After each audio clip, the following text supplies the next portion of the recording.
Hey guys, welcome back to the channel. This is a story about what if Naruto has hallow zanpakuto in Bleach. Before I start, please support for more amazing content and do consider subscribing to my channel and share this video with your friends. This is written by RinneTaicho and link in the description and support writer. Let's start the video. Chapter 1. Two Beginnings. Karakura Town, 1983. Naruto cursed, blood oozing from a gash in his arm. He had been foolish to allow himself to be injured by that odd hallow. That thing was far too powerful for a hallow of its intelligence to be, not to mention the feeling of its spiritual power had been wrong. A revolted shiver went down his spine as he thought of the twisted energy he'd felt from the hallow, a dead soul that had been corrupted. Hallows turned into monstrous creatures with white masks and began to devour other souls to feed a fierce hunger left by the holes in their chest. He was a soul reaper, someone who helped souls move on to the afterlife and when needed, purify hallows, thus letting them move on along with all the souls they'd devoured. Naruto grit his teeth, ignoring the ache of his shredded bicep as he forced himself to his feet. He glanced down at himself and groaned. His uniform was as torn up as his arm. A black kimono top with white inner top underneath, the left arm shredded to ribbons of cloth. His black hakama had several different scuffs and tears. And over it all, a white captain's coat with alternating diamonds and dots along the bottom and between his shoulders, a diamond shape made of lines with a rectangle inside and the katakana for 9. Naruto blinked in surprise. In the distance, he sensed a presence appear. He met the shocked and pale face of a tall burly man with short spiky black hair and matching eyes, his chin covered in stubble. Issen? Naruto questioned his own sanity. Because it was his friend Issen Shiba who was sprinting towards him. His dead friend, in some form of Gigai, a false body for soul reapers wearing human clothes. He shook his head vigorously. Surely, he couldn't have lost enough blood to be hallucinating already. Naruto, what are you doing here? Issen gasped as he stopped dead in his tracks. His face was even paler. Dealing with some weird ass hallow. But that's supposed to be my line. Naruto exclaimed, looking his friend up and down. Besides the panic, he seemed well. I thought you were dead, what are you still doing in the human world and what's got you so spooked? Issen became even paler, his eyes darting somewhere over Naruto's shoulder, back to Naruto, over his shoulder again, then back to Naruto again. Finally, he cursed. Damn it, don't have much time to explain, so listen up. My son was just born, but something's wrong. His soul seems volatile, I've no idea what to do. I was gonna get someone to help, but you'll do just fine, if not better. You always had a knack for sensing people's energy and that sort of thing. Please, help me save my son. Naruto didn't hesitate. His friend needed help, so he'd give it. He tore off a strip of his white captain's coat and cinched it tightly around his arm to stem the blood flow. The bleached white cloth quickly turned red. Take me to him, I'll do whatever I can. Relieved tears swam in the eyes of his normally cheerful friend. Thanks, follow me. Issen turned and began dashing away. Naruto frowned as he looked at his friend's back. He couldn't sense an ounce of spiritual power from him. It was merely the soul he'd felt earlier. Issen, what's going on with you? Given the context, he could guess Issen was having a child with a human woman. That was a serious crime, one he'd never report. However, it raised many questions. But questions could wait, his friend needed help. He dashed after Issen, easily keeping pace with the man. Issen was incredibly fast for a human, but terribly slow by Soul Reaper standards. Soon enough, they arrived in front of what looked to be a small medical clinic attached to a medium-sized two-story home. The buildings were painted a pale yellow, with green shingles on the roof, surrounded by a brick wall and hedges. A sign on the front marked it as Kurosaki Clinic. Issen raced up the sidewalk to the clinic and threw open the double doors for Naruto to catch as he followed into a treatment area, filled with 6 hospital cots with dividing curtains. The air smelled heavily of antiseptic, with a distinct iron tinge of blood. On the cot closest to a door he suspected it led to the main house was a beautiful woman, with light brown hair that was currently sweaty and sticking to her forehead. She wore a simple hospital gown and looked exhausted, but her chocolate brown eyes stared at a small bundle in her arms with concern. A baby, with a shock of orange hair on his head, still smeared in blood from the birth, his upper body exposed. And it was pale, very pale. Naruto frowned at the sight of the child's unnaturally pale form, the shallow rise and fall of his chest, the only indication he was alive. The woman looked up as they entered. He was surprised to see her eyes immediately locked directly on him over Issen's shoulder. She could see him. Naruto's interest was piqued. The woman was definitely human, yet she was unbelievably spiritually aware. His friend had found quite an interesting partner. Issen, honey, who is this? I thought you said you were going to get Kisuke. She asked with concern, her voice soft and filled with exhaustion. Naruto startled at the name. A Kisuke who knew something about souls, she couldn't possibly mean who he thought. Issen smiled softly. Masaki, this is one of my friends I told you about, Naruto. He might not be a scientist, but he knows a lot about souls. He can definitely help Ichigo. Misaki looked at Naruto uncertainly before her eyes became firm. Please, save my son. She pleaded. I'll do everything I can. Naruto assured her. He approached her and the baby and gently sat down on the stool next to the bed. Before going to put his hand on the child, he paused and looked to Misaki for permission. May I? The young mother nodded swiftly. Naruto placed his fingertips on the baby's chest and closed his eyes, gently letting his energy flow into the child as he connected their souls. He instantly frowned at what he sensed. 3 different energies, battling for dominance. None could seem to win. 2 were easy to identify. Soul Reaper energy and, oddly enough, hollow energy. The third one was unfamiliar to him. Odd, he has clashing energies inside him. They're battling, and it's destabilizing his soul. One has to win, or it's gonna tear his soul apart. He told the worried parents. Misaki gasped. You mean his Quincy and Soul Reaper powers aren't mixing? Naruto's eyebrows shot up. Quincy. This woman was a Quincy. He shot Isin a quick glance, the man wouldn't meet his gaze. Still, his attention returned to Misaki quickly. Well, yes, but there's a third energy. Hollow energy. He was expecting surprise from the new parents, and they certainly were, but Isin and Misaki also shared a look of understanding. As one, they said. White. Isin nodded sharply. A special hollow created by experimentation from someone in Soul Society. He bit Misaki, and I helped save her with Kisuke's help. I guess his power must have transferred to Ichigo. Naruto frowned, and for what felt the dozenth time let the surprising revelation roll off him. Instead, his mind began to churn for an answer. He placed a hand on his chin and began to think it through. The main issue is one of them needs to win. That was the only solution. One of the powers needed to beat the others and absorb the Quincy or Soul Reaper. I don't want to imagine what kind of abomination might be born if the hollow powers managed to absorb the other two. The second issue was Ichigo's soul. It was damaged from the fight. He might not have the strength to survive to the conclusion. Naruto quickly relayed his conclusion to the worrying parents. Misaki bit her lip with concern. Can you do anything to help him? She was practically begging, her eyes swimming with unshed tears. Naruto nodded slowly. A solution had come to mind. One, more dangerous for Ichigo. The other, more dangerous for himself. He instantly knew which he'd pick. Yes, there is. Either you or I can supply him with some of our powers to allow that power to grow and win the fight. Then, I'll give him a small portion of my soul. It should be small enough I don't even notice. Isin gasped and Misaki looked at him in concern. What is it, honey? Doing that will cause him unbelievable pain, even if it's a tiny bit. And it won't go away for quite some time. Not to mention, it's illegal. If anyone in Soul Society learns of it, he'll be arrested and possibly executed. He answered his wife, who covered her mouth in surprise. Isin then turned to Naruto with a serious expression. You're seriously willing to do this, Naruto? Of course, I am Isin. The alternative is praying your son's soul can survive the fight. I'm not willing to take that risk. He replied, resolute in his decision. Misaki's tears began to fall, even as she offered him a grateful smile. Thank you, Naruto. You're a truly great friend.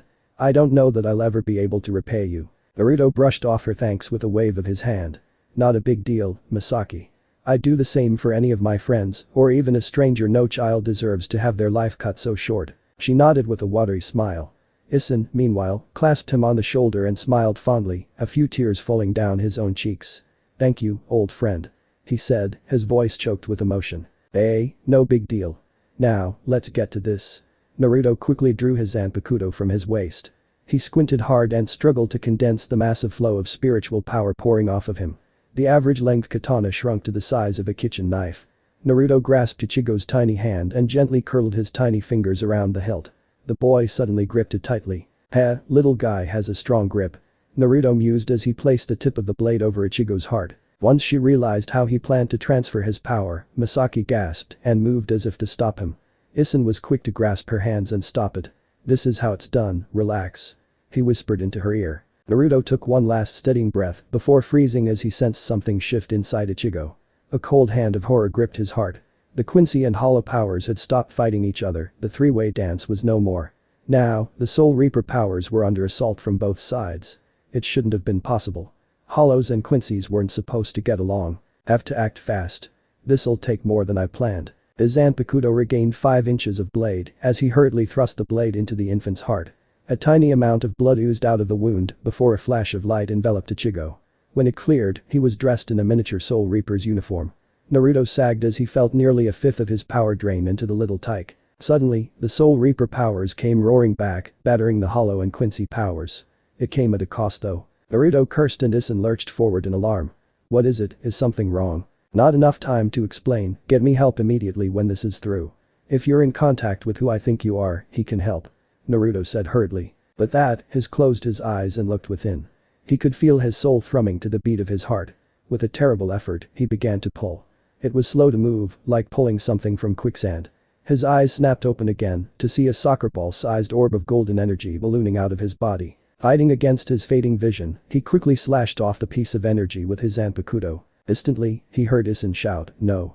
It was too late, and his world was consumed by sensation. Agony? No, that didn't begin to describe it. Ice and fire, like his very being was being frozen to its core and burned to a crisp at the same time, hooks tearing him apart from every angle. Naruto fought through the pain, just barely managing to snatch the piece of his soul and press it into Ichigo's stomach. Finally, he stopped fighting, letting himself fade into blissful darkness. The last thing was aware of was a noise. He heard the most amazing and beautiful sound he'd ever heard. The sound of a baby's cry, loud and strong. As Naruto collapsed onto the cold floor, blood pooling under him from his wound, a mark slowly formed on the front of Ichigo's shoulder. There, on the suddenly pink and healthy skin, was a dark red spiraling mark. Karakura Airport, 2003. The wind swept through the air in a gentle breeze, whipping a lock of blonde hair into the air as Naruto emerged from the doors of the Karakura Airport carrying a huge duffel bag over his shoulder. It was midday, and the sun was beating down upon him warmly as a pleasant breeze swept across his face, bringing the scent of cherry trees with it. Deciding to enjoy the moment, he dropped his duffel on the ground and took a strong sniff, enjoying the scent of the new blossoms in the air. His eyes snapped open, taking in the sight of the city before him. It had been 16 years since he'd been here, ever since he moved to Kyoto to avoid bringing the gaze of the Soul Society to the Kurosaki family. The town had grown since then, more of a small city than town. Can't believe it's been 16 years. Wonder how the kid's doing. Suppose I need to find a place to stay. He muttered to himself. A real estate office would be the first stop.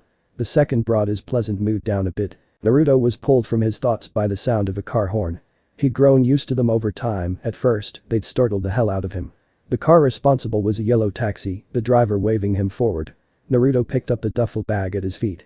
As he stepped in front of the back passenger door, he caught a glimpse of himself in the smooth black surface of the window. He was tall, over 6 feet. His hair had grown a bit long since he'd been in the human world, framing his round face with its signature whisker marks and falling between his blue eyes with its spiky locks. Currently, he wore a plain black hoodie over an orange shirt.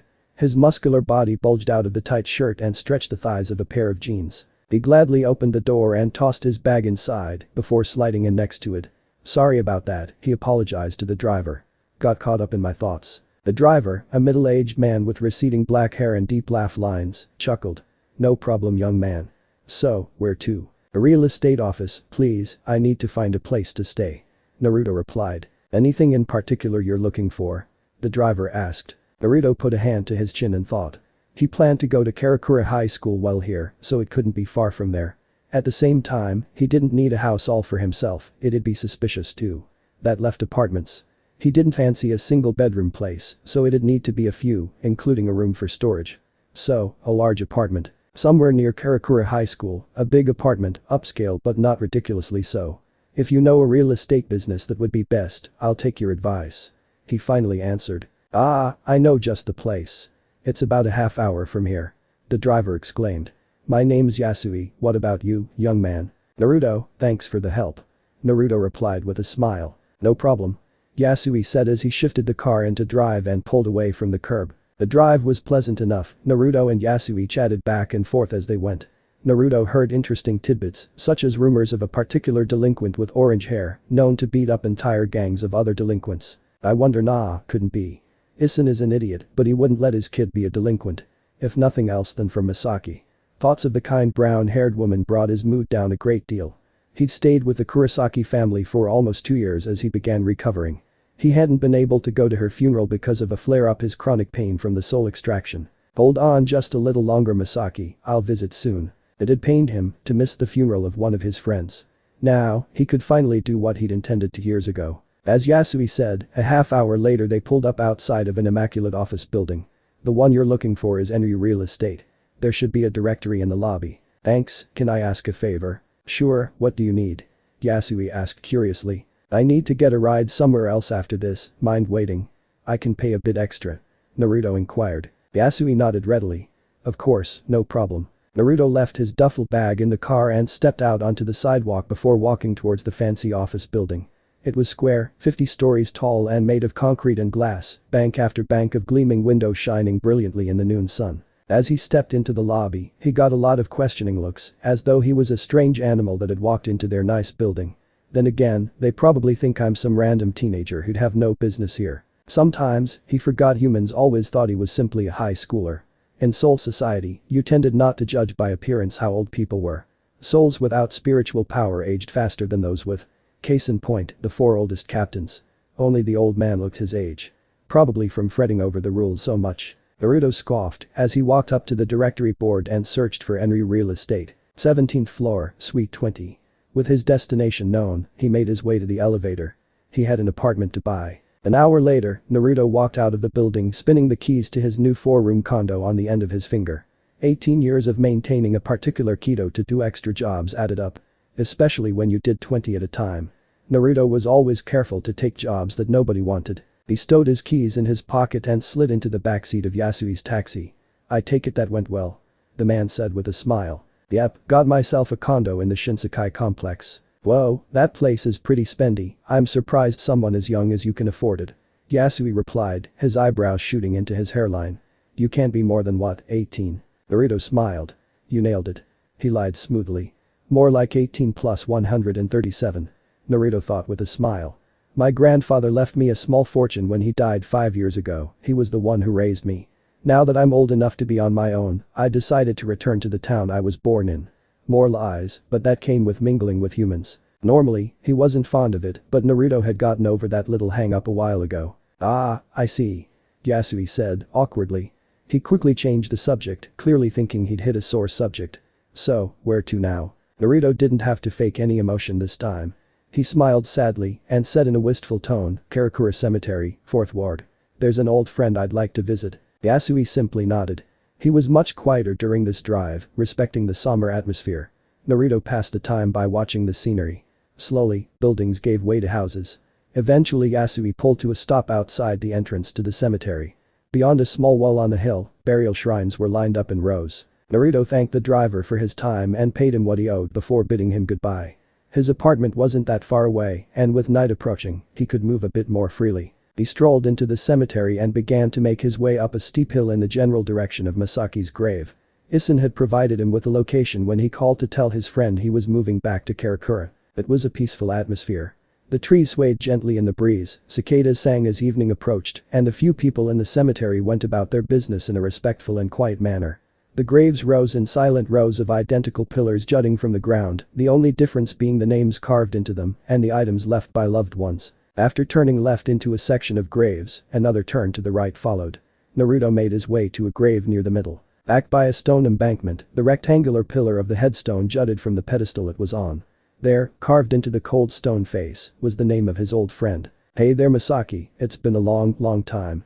Naruto said quietly. Soul King willing, she couldn't hear him, instead he hoped she was living in peace. From his first 15 years in Fox's Den, the 79th district of West Rukin, he knew that wasn't always the case. Naruto crouched down before the stone pillar. He unzipped his duffel bag and extracted a plastic box. Inside was a perfectly preserved bouquet of vivid purple iris inside a vase. Carefully opening the box, he set the vase on the grave and reached back into his bag for a plastic bottle of water, which he poured into the vase to preserve them. I hope you like them, iris mean friendship in Japan, or something like that. Someone taught me that in Kyoto. He paused, gathering his thoughts.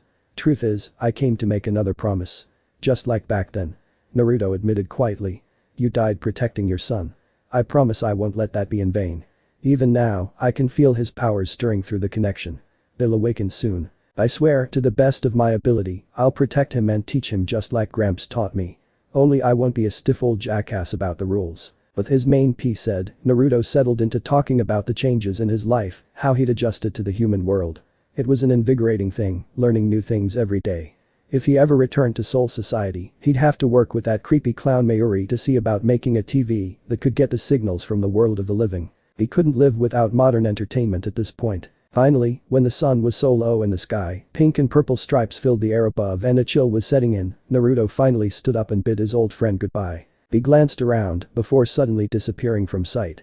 It had taken him some time to learn to do flash step in his Gigai, a high-speed movement technique of the Soul Reapers. The town slipped away around him until Naruto arrived at a medium-sized apartment building, 5 stories, made of concrete and steel. The concrete was so fresh and clean it looked like bleached bone. Large windows reflected the pink sky, and large balconies jutted out over the sidewalk. Naruto strolled up to the polished oak doors and turned the handle. The door swung open silently on well-oiled hinges. He entered into a large lobby with a bank of mailboxes on one side. On the far side, a set of sturdy stairs led upwards, while there were 2 elevators to his right. Choosing the elevator closest to him, Naruto pressed the up button. The doors slid open with the tiniest of rattles and Naruto stepped inside. There, he sought the button panel, pressing the 5th floor button. He stepped back as the doors slid shut with a soft thud. Seconds later, the elevator lurched, and he was moving. The ride was swift and smooth. As the elevator approached the 5th floor, it slowed. Naruto stepped out readily when the doors opened, carrying his duffel bag over his shoulder as he dug in his pocket for his keys. He extracted them just as he stopped before the door marked 99. Always did like the number 9. He commented as the key turned easily in the lock. His front door swung open silently to the front room. It was bare of furniture. The wooden floors were newly polished to chestnut brown, and black curtains were closed over the patio windows. Naruto stepped into the silent home, pushing the door shut with his foot and flicking on a light switch next to the front door. Strong overhead lights turned on, illuminating the room in soft white light. He padded forward softly, looking about. To his right, he could see the kitchen, with a gleaming black counter and large fridge, as well as a new stove and dishwasher. He proceeded to inspect the rest of the house. All of the rooms were pristine, and 2 of them had large windows set in them from the middle of the wall to near the top. Every room was bare of furniture, save for one. Finally, he arrived where he would be staying, the master bedroom. It was larger than the others, with floor-to-ceiling windows along one side and a connected bathroom and closet. Though the most curious thing was the only piece of furniture yet to be found in the new home. A king-sized bed. A soft mattress was set on top of a sturdy wooden frame. Placed neatly on top was a single shipping box. No doubt containing his covers and pillows. Naruto swiftly tore open the box and went about making his bed with the black sheets and orange bedspread before placing 2 pillows at the head of the bed. Naruto found he was especially glad he'd had the foresight to have his bed shipped ahead. A simple call after securing the apartment and deliveryman had come to set it up with the assistance of the building manager. Finally, Naruto was able to sink onto the bed with a sigh. The soft material molded the shape of his body within minutes.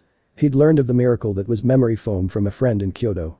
It had helped to relieve some of his aches in the years after he moved. The rest of the stuff should arrive. Naruto thought contently as he began to doze off. It was already 10 o'clock and he needed to be up early tomorrow to finish enrolling in Karakura High. Thankfully, he had 2 days before he started. Naruto drifted off, his dreams filled with memories of days long past. He recalled short raven-colored hair and large purple eyes glimmering like midnight pools as they looked up at him. The next morning, Naruto woke up bright and early. Sunlight poured between the gaps in the blackout curtains. He yawned as he threw the covers up and stood up, his feet hit the cold wooden floor. Naruto gave a massive stretch. With a quiet grumble, he went to the foot of the bed and reached into his duffel bag. There, he pulled out a bottle of shampoo and container with soap in it, along with a towel, before he went to take his morning shower. 10 minutes later, he came back still drying his hair. Tossing the towel to the side, Naruto quickly got dressed in a sharp-looking burnt orange short-sleeved dress shirt and pair of black pants. He kept his orange and black trainers from yesterday. Today, he had to get to Karakura High early to finalize his enrollment. As he stood and walked towards the front door, he heard a knock on the door. I got a delivery for a Naruto Uzumaki here." Naruto frowned. That was right, he had basically all his furniture and items from Kyoto scheduled to arrive today. After a moment of thought, he placed the first 2 fingers of his hands in a cross symbol. Double of shadow, being of smoke and stealth, arise and go forth, divide and conquer. Kage Bunshin. In a puff of smoke, a perfect double of Naruto appeared. "You know what to do," he told the clone. "You got it, boss." The clone responded as it turned and headed for the door. Naruto, meanwhile, quickly slipped out onto the balcony and quickly used a flash step to get to the ground. He glanced around quickly, breathing a sigh of relief when he saw nobody had noticed. It wasn't even 7 o'clock, so few were out yet. But that taken care of and his clone to accept packages, Naruto made his way west towards Karakura High. It wasn't too long a walk, barely 30 minutes at an average pace. Soon enough, he stood in front of the high school. A combination of chain link fence and stone walls surrounded the school, an impressive 4-story building made of grey concrete. It looked in good repair, though clearly the building wasn't new. Luckily for him, the front gates were already open. He strolled inside, glancing around curiously. To the right was a parking lot, and opposite that a pool and gymnasium. About to find the administration office. I should find somebody to ask. He muttered to himself. As he looked around, he spotted a pretty brown-haired woman with her hair in a ponytail. She had thin wire-framed glasses and a professional red jacket with black slacks, looking to be in her late 20s. She had to be a teacher. "Hello, miss. Could you help me?" he called. The woman stopped and stared at him. "I'm sorry, do you go here, young man? Where is your uniform?" Naruto chuckled sheepishly and rubbed the back of his head as he walked closer to her. "Actually, that's what I need help with. I'm transferring in and I need to go to the administrative office to finish the paperwork. I was hoping you could tell me where it was." "Oh, you must be Naruto," she exclaimed, her eyes brightening behind her glasses. "I'm Miss Achi. I'll be your homeroom teacher, as well as your literature teacher. I'd be happy to take you where you need to go.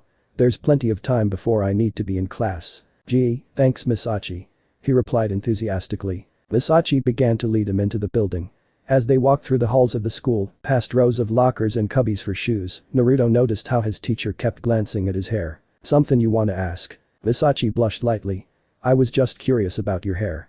It's not dyed, is it?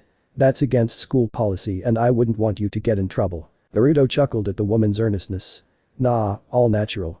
My dad was from America according to my grandpa," he replied. "Oh, good." Soon after they arrived at the administration office. Miss Ado bid him goodbye and went to prepare her classroom.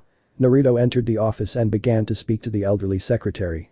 He had to fill out a few pieces of paperwork, including extra due to the absence of a legal guardian. It took over an hour. By the time everything was said and done, students were arriving for the school day. Naruto strolled casually through the halls of the school, hands in his pockets. He ignored the whispers that followed him. Since being in the human world, he'd realized he was a bit of an oddity in terms of coloring and height. He passed the main staircase to the upper floors and froze in his place. His gaze snapped upwards, feeling a powerful spiritual pressure that felt familiar. There, he spotted a teenage boy ascending the steps with a girl with long, spiky black hair that fell to the middle of her back. On his other side was a veritable giant of a boy with hazel skin and medium-length brown hair that covered his eyes. But it was the first boy that had his undivided attention. A head of spiky orange hair, rich brown eyes set in an angular face, and peach-colored skin. The boy was tall for his age. He wore the typical Karakura uniform, a grey blazer, and matching pants with a t-shirt underneath. The boy wore a scowl, keeping an aloof demeanor, even as the girl berated him for something. "Ichigo, you've certainly grown up." The last time he'd seen the boy, he'd been merely 2.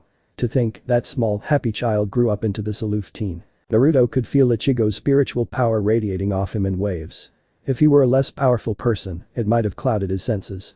As it was, he could feel it. His hunch had been right. Ichigo's powers were on the verge of emergence.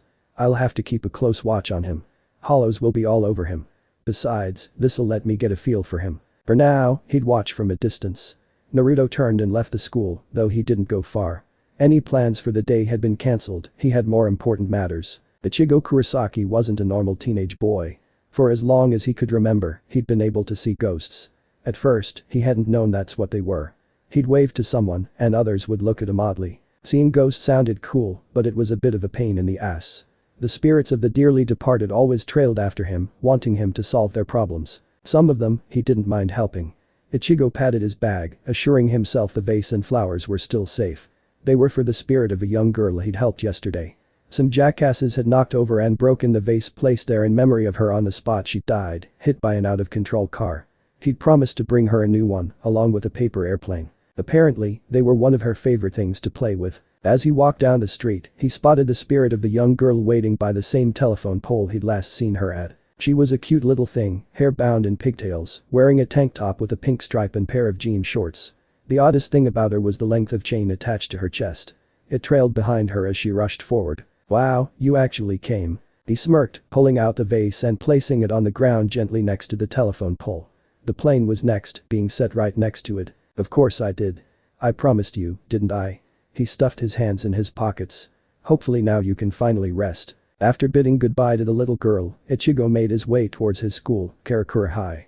By the time he got there, it was only a half hour before first period. His little trip had set him back, but Ichigo didn't care. It was worth it to help the little girl. "Hey Ichigo." Cutting it close, I see. Ichigo looked up to meet the gaze of his childhood friend Tatsuki. She'd changed a bit from their first year. Gone was the short hair, now flowing down her back with just a few short bangs framing her heart-shaped face and light brown eyes messily. Not that she was any different. She was the same brash girl that loved competing in martial arts tournaments. Yeah, I had things to do," he replied dismissively. Tatsuki rolled her eyes. "Whatever, let's get to class. I'm late too." A deep voice sounded behind them. Ichigo turned to see Chad, one of his closest friends. The giant towered over even Ichigo at a staggering height of 6'5". His skin was rich brown, and his medium-length chestnut brown hair framed his face and covered his right eye. Chad was the very definition of a gentle giant. He refused to hurt a fly. The only time he'd raise his fists was to defend Ichigo from the many delinquent gangs that tended to target him due to his hair color. "For the last time, I wasn't late," Ichigo hissed. He turned and stalked towards the doors. His foot shoved the door open easily, causing it to bang against the wall. He ignored the stairs, not noticing that for once, they weren't for him. "You really should try harder to be on time, Ichigo," Tatsuki told him, like the nag she was. "And try to look a bit less moody, you'll scare poor Orihime again, then I'll have to kick your ass. I'd like to see you try." He grumbled, only half meaning it. Sure, he doubted Tatsuki could beat him. Then again, outside of a spar, he didn't have any interest in fighting his friend. He paused at the top of the stairs.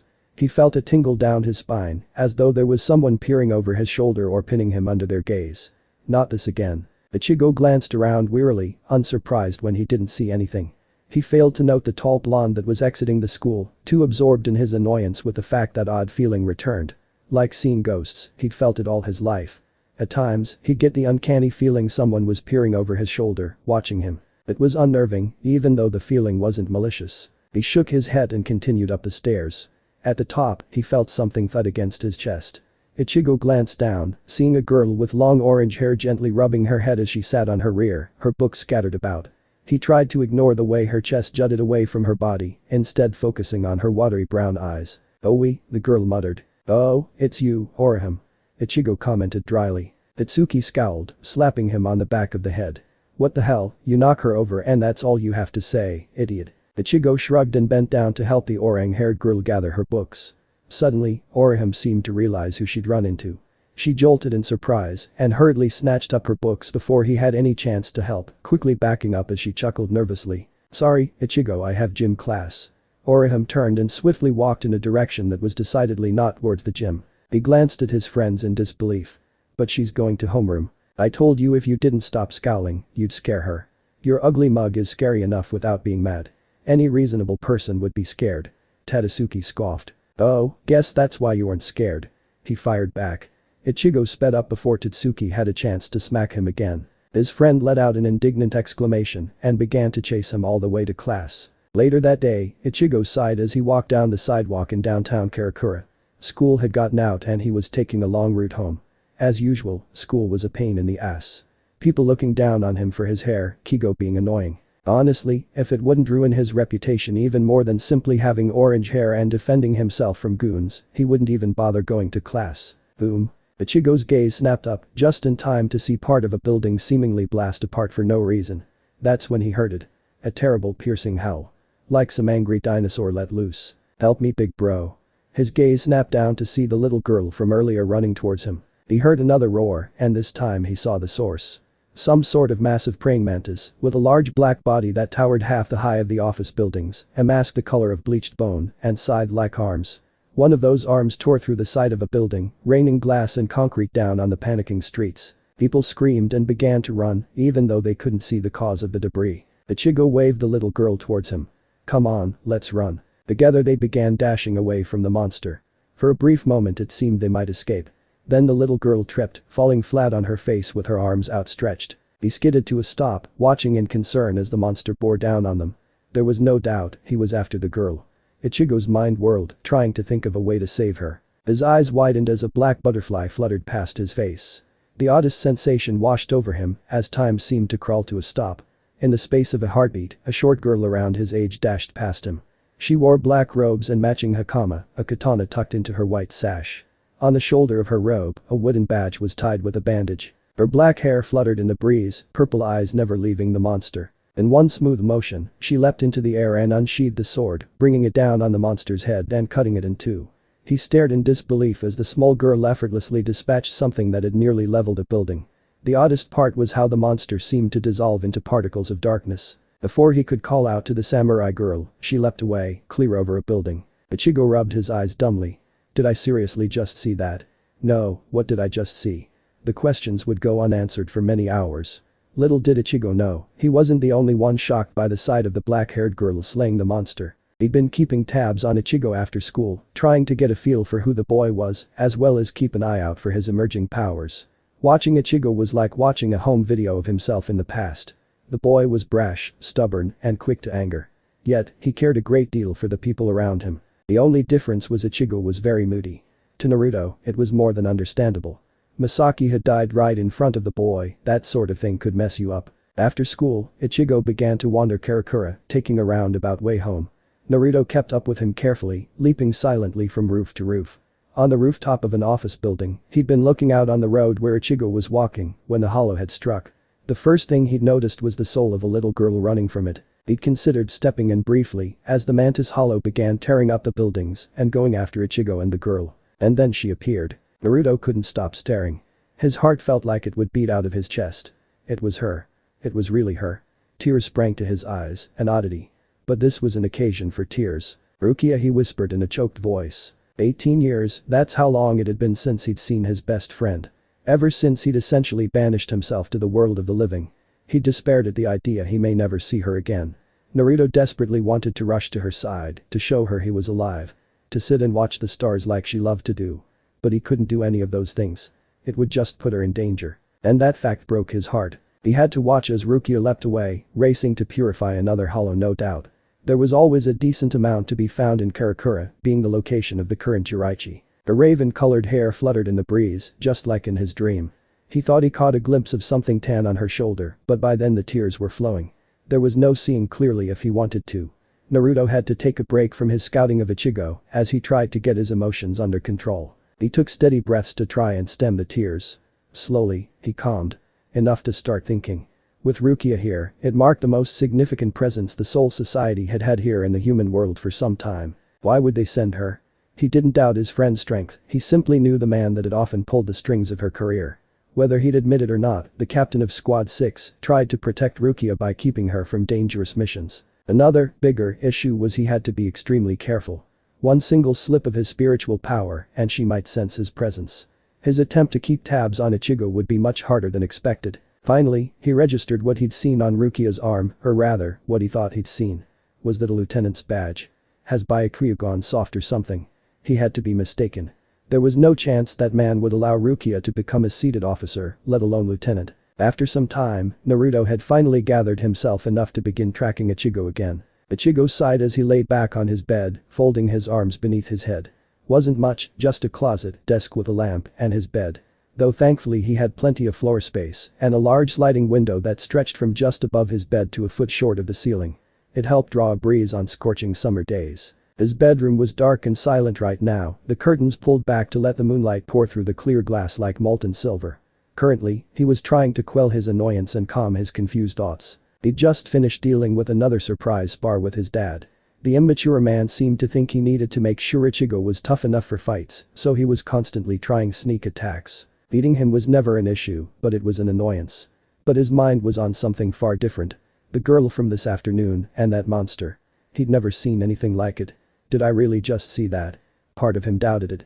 Another thought he'd misunderstood. Nobody else could see the girl or monster. Maybe, she was some sort of weird soul cosplaying and putting on a performance. He'd never considered that souls might have hobbies or entertainment they participated in other than annoying him. His thoughts ground to a halt as he heard a flutter of cloth. He glanced to the side and gaped in astonishment as he saw the girl from early gently alight upon his desk after coming through the wall. That settled whether she was a spirit or not. The girl was just as he remembered her. Now he got a closer look at her katana, it had a pale red hilt wrapping and a gleaming rectangular guard with a flame-like pattern on the long side. She leapt from the desk and alighted on the wooden floor of Ichigo's bedroom with the barest hint of a tap from her straw sandals. It's close. The girl muttered to herself. Hey, who are you? You can't just come barging in here. Ichigo protested. He was ignored as the girl began to look around. Growling in frustration, Ichigo leapt from his bed and kicked the girl firmly in the back, sending her flying with an indignant squawk. The girl landed roughly on her front, just past the round rug in the center of his room. Ichigo quickly flipped on the light, causing the overhead dome light to illuminate them in a white-yellow glow. "What are you, some kind of burglar? If you are, you suck at it," Ichigo said, pointing an accusatory finger at the girl. She gaped at him in astonishment from her spot on the floor. "You can see me? And you kicked me?" "No crap, I kicked you, now start talking or I'll do it again." The girl stood up and dusted herself off. She wore a serious expression as she regarded him intently. "Very well. I am a Soul Reaper." What followed was a hard-to-believe tale, one of a special military in the afterlife, devoted to guiding souls to their and slaying monstrous creatures called hallows. Confusingly, the girl insisted on using bad drawings that looked like a 5-year-old drew them to explain. "So let me get this straight, you're a Soul Reaper. And you came from your home in the Soul Society to vanquish something called a hallow." "That makes sense," Ichigo nodded sagely, before snapping his eyes open and shouted. "Along with the Tooth Fairy. Are you insane? Why, you can see ghosts, yet you do not believe in Soul Reapers?" She fired back. Ichigo crossed his arms and looked away with a scoff. "Like I could believe something like that, it's too incredible. I admit, you're clearly not alive, you came through the well after all. But go play Soul Reaper somewhere else, little brat." The girl smiled dangerously. "Oh? So I'm a brat, am I?" she asked with a menacing tone. She shot to her feet and pointed the first 2 fingers of her right hand at him. "Bakuto number 1. Sigh." Ichigo let out a gasp of pain as his arms snapped together behind his back, as if he were handcuffed. He quickly lost his balance and fell forward on his front. "Ow, what the hell did you do, you psycho?" The girl chuckled. "Don't bother struggling. This is Keto, a high-level spell only a Soul Reaper can perform," she answered snidely. "Despite the fact I look young, I have lived 10 of your lifetimes. Yet you have the gall to insult me and call me brat. Be lucky I let you off with this minor case of paralysis, little brat." He growled impudently, wincing as he tried to pry his arms apart with no success. As the girl drew her sword and suddenly smacked an annoying ghost that had followed him all day on the forehead, she was surrounded in a burst of dispersing particles of light. Ichigo found himself struck with an odd sense of deja vu. He heard a strange voice whisper a name inside his head. Rukia. Outside the Kurosaki home and across the street on top of the neighbor's roof, Naruto crouched, silently watching Ichigo. He'd had to be careful as he continued to follow Ichigo. He perked up as Rukia entered Ichigo's room. He couldn't help but chuckle as Ichigo kicked her in the back after she ignored him. From this distance, he could see her much more clearly and he marveled as he spotted the badge on her arm. So she had become a lieutenant. He smiled, glad for her. Not being able to obtain a seated position had frustrated Rukia to no end, especially as he himself advanced in rank. His cheer did not last long, replaced with a solemn gaze. Even now, he had an urge to go in and reveal himself. But that would only endanger her, not to mention it would mean explaining exactly who he was to Ichigo before it was really time. No, he'd wait until the time was right for both things. The hair on the back of his neck stood up as he heard a howl in the distance. Naruto snapped his gaze towards the west, where the howl had come from. He could sense a plus being chased by a hallow. For an instant, he hesitated for a moment. Ultimately, there was no way he'd let an innocent soul be consumed just so he could watch his old friend. He reached into his pants pocket and pulled out a Pez dispenser with a fox head on top. Flicking back the top, he let a round ball of candy fall into his mouth and gulped it down. Deep within, he felt a pulse and suddenly his soul was being ejected from his body. Naruto stood on the roof, dressed in his Soul Reaper uniform once more without the captain's coat. He'd rarely had occasion to transform in the past few years. "Don't worry, sir, I'll take good care of the Gigai." His artificial soul, Rama, told him from inside his body. This artificial soul was particularly good at pretending to be Naruto, which was why it was his favorite. "I'll be back soon," Naruto promised before vanishing in a flash step. The distance melted away in only a handful of steps. Finally, he emerged into a street on the border between the business buildings and residential ones in Ward 4. His eyes took in the scene before him with a quick glance. The soul of a young girl, no older than 10, was fleeing from a large humanoid hallow. He was an ugly thing, with a fish-like mask and a dorsal fin on his back. Part of his mask trailed down his shoulders and arms like plate armor. As soon as the hallow saw him, it redirected its attention. "Oh, a Soul Reaper. What an unexpected treat. You smell much more appetizing than the girl. I was looking for a snack, but you're a 4-course meal." The hallow lunged at him. Naruto calmly drew his zanpakuto and prepared to strike. As soon as the hallow was in range, Naruto flashed forward. Before the monster could comprehend what had happened, Naruto was behind him flicking the blood from his blade. Slowly, the hallow began to fall apart into 2 halves, even as it dispersed into particles of darkness. "Whoa, that was amazing, mister, like that big sis earlier who killed that weird praying mantis," the girl exclaimed excitedly. Naruto turned to her and gave a gentle smile.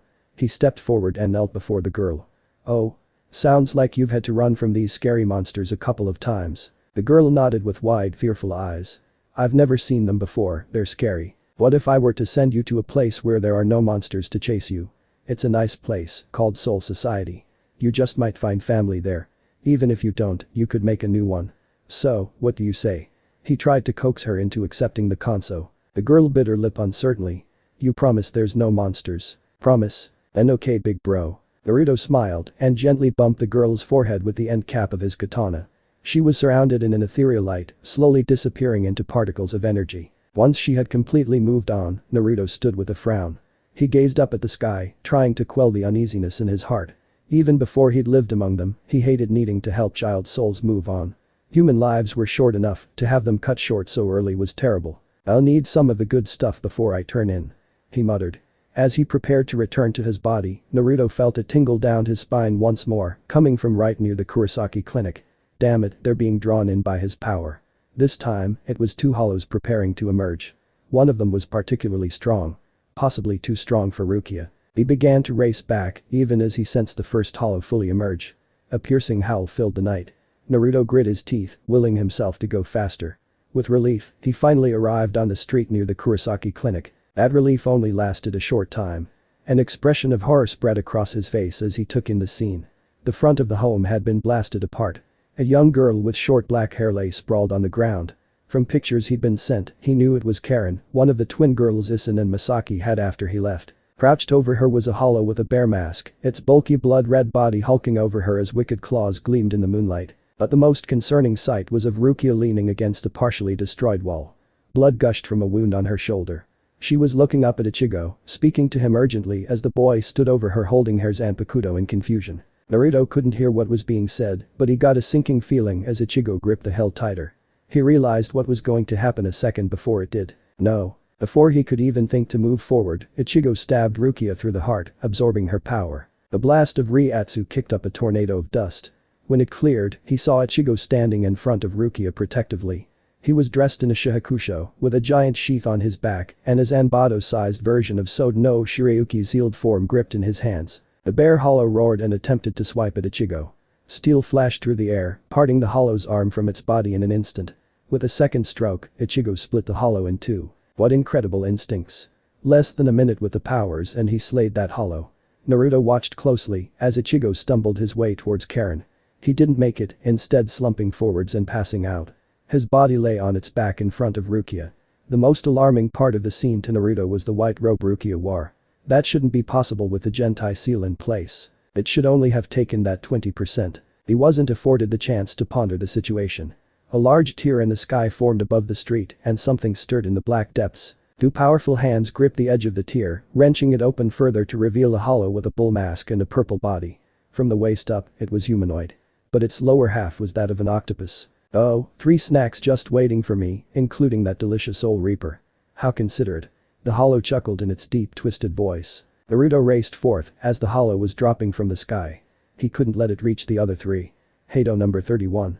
Shakaho. The red orb of fire flickered to life in his palm, swelling to the size of a soccer ball. It blasted forward and slammed into the side of the bull octopus hollow and exploded into a storm of red flames. The blast knocked the hollow 20 yards from the humans and Rukia. Naruto unsheathed his zanpakuto as he continued forward past the ones he was trying to protect. Damn it, another Soul Reaper. Stupid pests. Within the cloud of dust and smoke that had been kicked up by the hollow's landing, shadows writhed in some mad dance. Amidst a haze, 3 tentacles shot forward, seeking to spear Naruto through or snare him in their grasp with their powerful suckers. He stepped to the side to avoid them, letting the tentacles pierce the concrete like a fork into warm butter. Out of the corner of his eye, Naruto caught a glimpse of 2 more of the tentacles swinging to smash him. With a flash of steel, he severed them, causing a disgusting black blood to gush forth. The hollow roared in agony and fury. It tried to bring the other 3 tentacles back, but Naruto sliced through those just as easily. Finally, he closed on the hollow. The last 2 tentacles were easily dispatched, and he disappeared using Flash Step to reappear behind the hollow. His zanpakuto sliced through the beast's neck like it was nothing, severing its head from the body. Naruto panted as the hollow disappeared around him. He was out of practice, something that would need work. That was too hard. He should have been able to blitz the hollow and take it down with one blow. Something far more important weighed heavily on his mind. In a flash of movement, he was standing over Rukia. Her eyes were barely open, with a tiny sliver of midnight purple shining through. The silver light of the moon poured down on her pale skin. Her robes had been bleached of all color, like freshly fallen snow. Naruto knelt at her side, gently cradling her cheek in his palm. Rukia stirred, just slightly, her eyes bleary and unfocused. "And Naruto, no, I must be dreaming," she whispered, before passing out. Naruto bit his lip, fighting the tightness in his throat. He carefully moved aside the collar of her kimono an inch, praying he didn't find what he expected to. Where he should have seen the signature snowdrop seal of Squad 13 was smooth skin. Somehow, Ichigo had taken all of her power. Worse, it would take some time to recover. He felt an odd sense of deja vu. Had she really done the same as him 18 years ago? It wasn't fair for her to get exiled as well. For that was what would happen, perhaps worse, if she didn't report soon enough, especially as a lieutenant. But he was helpless to change it. All Naruto could do was caress Rukia's face with gentle care and concern. "Oh Rukia, what have you done?" he lamented. Chapter 2. Reunion. Cold silver light from the big round moon poured down onto the street, ruined with slash marks and broken asphalt. In front of the crumbling remains of the Kurosaki family home, Naruto knelt over his old friend Rukia Kichiki as he cradled her head in his arm. Her raven hair fell about her face and onto her snow-white kimono in feathered waves. She looked like a life-size doll, frail and weak, all her spirit energy drained. His stomach fluttered, whether from nerves or excitement was impossible to say as he looked at her up close for the first time in nearly 2 decades. He knew eventually he'd have to let her go and begin the process of cleaning up, but for now he savored this moment, brief as it was. A piece of broken asphalt crumbled underneath a wooden heel, followed by the repeated clack clack clack of Jetta's sandals.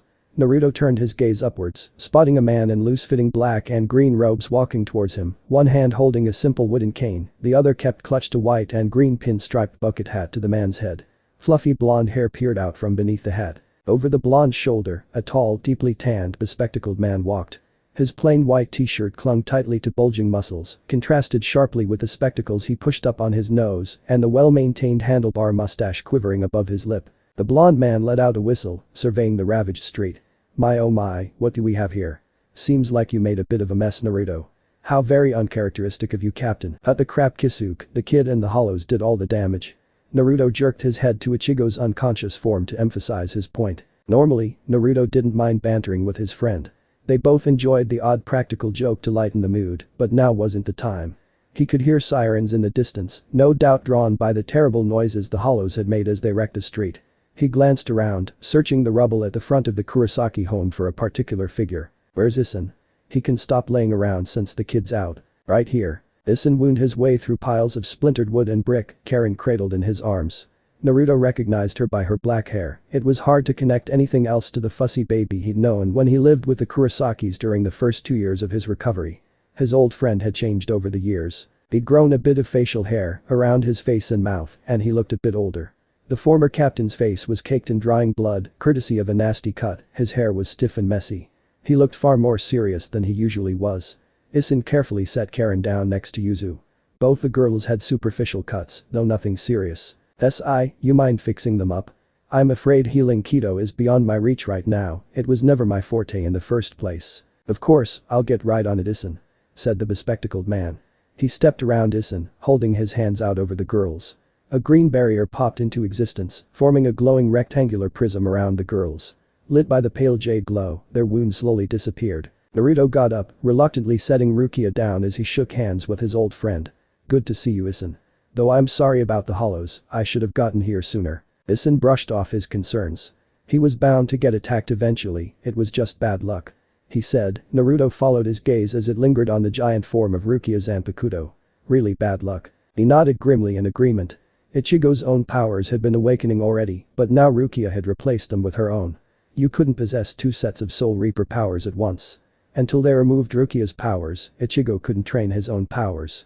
And there was no safe process for removing them. "Until we figure something out, I guess I'll have to focus on keto and the other techniques for training." "Geez, kid's a pain in the ass. He takes after his old man too much." "Oh yeah, wise guy," shouted Issen. He shoved his face against Naruto's aggressively. "Yeah, now buzz off," he replied, flicking Issen in the forehead and launching the man 10 feet through the air. His friend tumbled to the ground before scrambling to his feet and pointing at Naruto. "Holding the fact you got your powers back and I don't over my head, I see how it is." Isu coughed into his hand, drawing their attention. As entertaining as this is, gentlemen, we should get a move on, the police are almost here.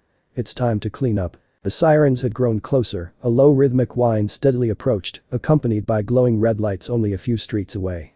No doubt they could easily use a Kikinshiki, a memory replacement device, used by Soul Reapers to rewrite the emergency responders' memories, but it would still be a hassle for Kisuke, Tessai, and Issen to explain. Far better that they cleared out as much as possible now. Issen nodded, he eyed the red lights. I'll stay here with Tessai and clean up, you guys should take the lieutenant back to Kisuke's. Naruto bent and lifted Rukia into his arms. She was light, her weight almost non-existent. Her head lolled gently on the arm supporting it. Before leaving, he glanced at Issen. Oh, by the way, I expect you to come clean to Ichigo about your past. Training the kid is already going to be a hassle without him being ignorant of what he is. I won't demand you tell him about Misaki or the Hollow, but he should at least know about his original powers. Though I think it's foolish to keep his true heritage from him, he's your kid. Issen nodded sullenly, as if he'd been forced to eat a particularly bitter lemon. His request satisfied, Naruto followed silently as Kisuke led him away. They traveled swiftly, whisking through side alleys and other lesser traveled areas as they moved using flash step. Their flight took them to a part of town with looming office buildings, each taller and more sprawling than the next.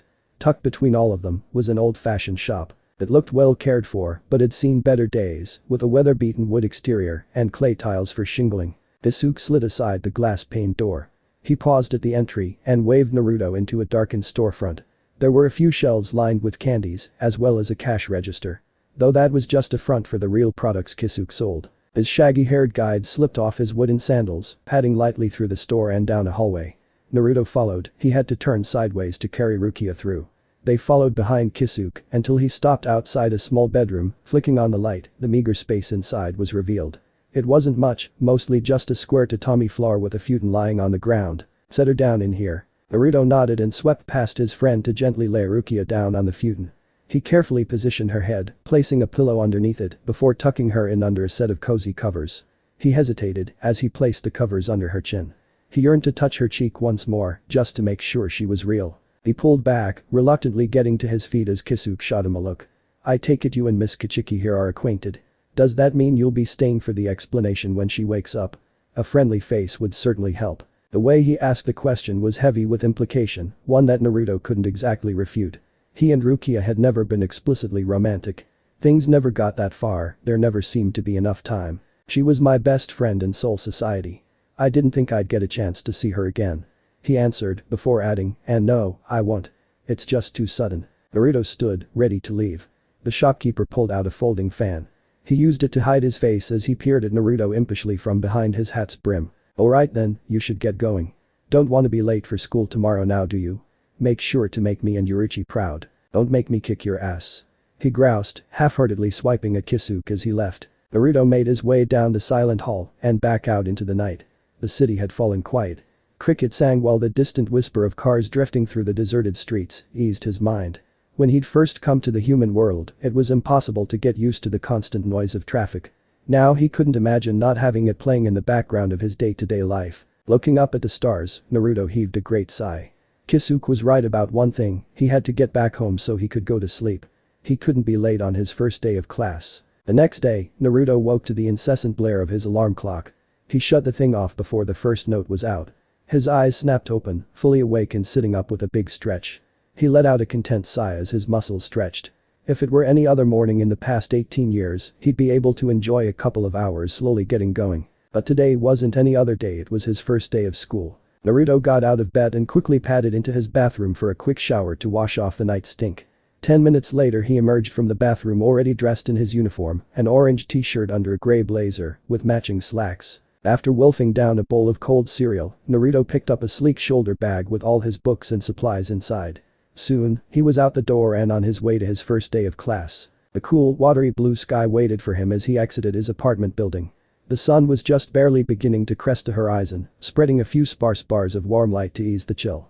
Naruto slung his bag over his shoulder and stuffed his hands in his blazer pockets before proceeding to walk down the street towards his new school. Being only a couple blocks away from Karakura High, he passed by several groups of students, clusters of boys and girls chatting about early term.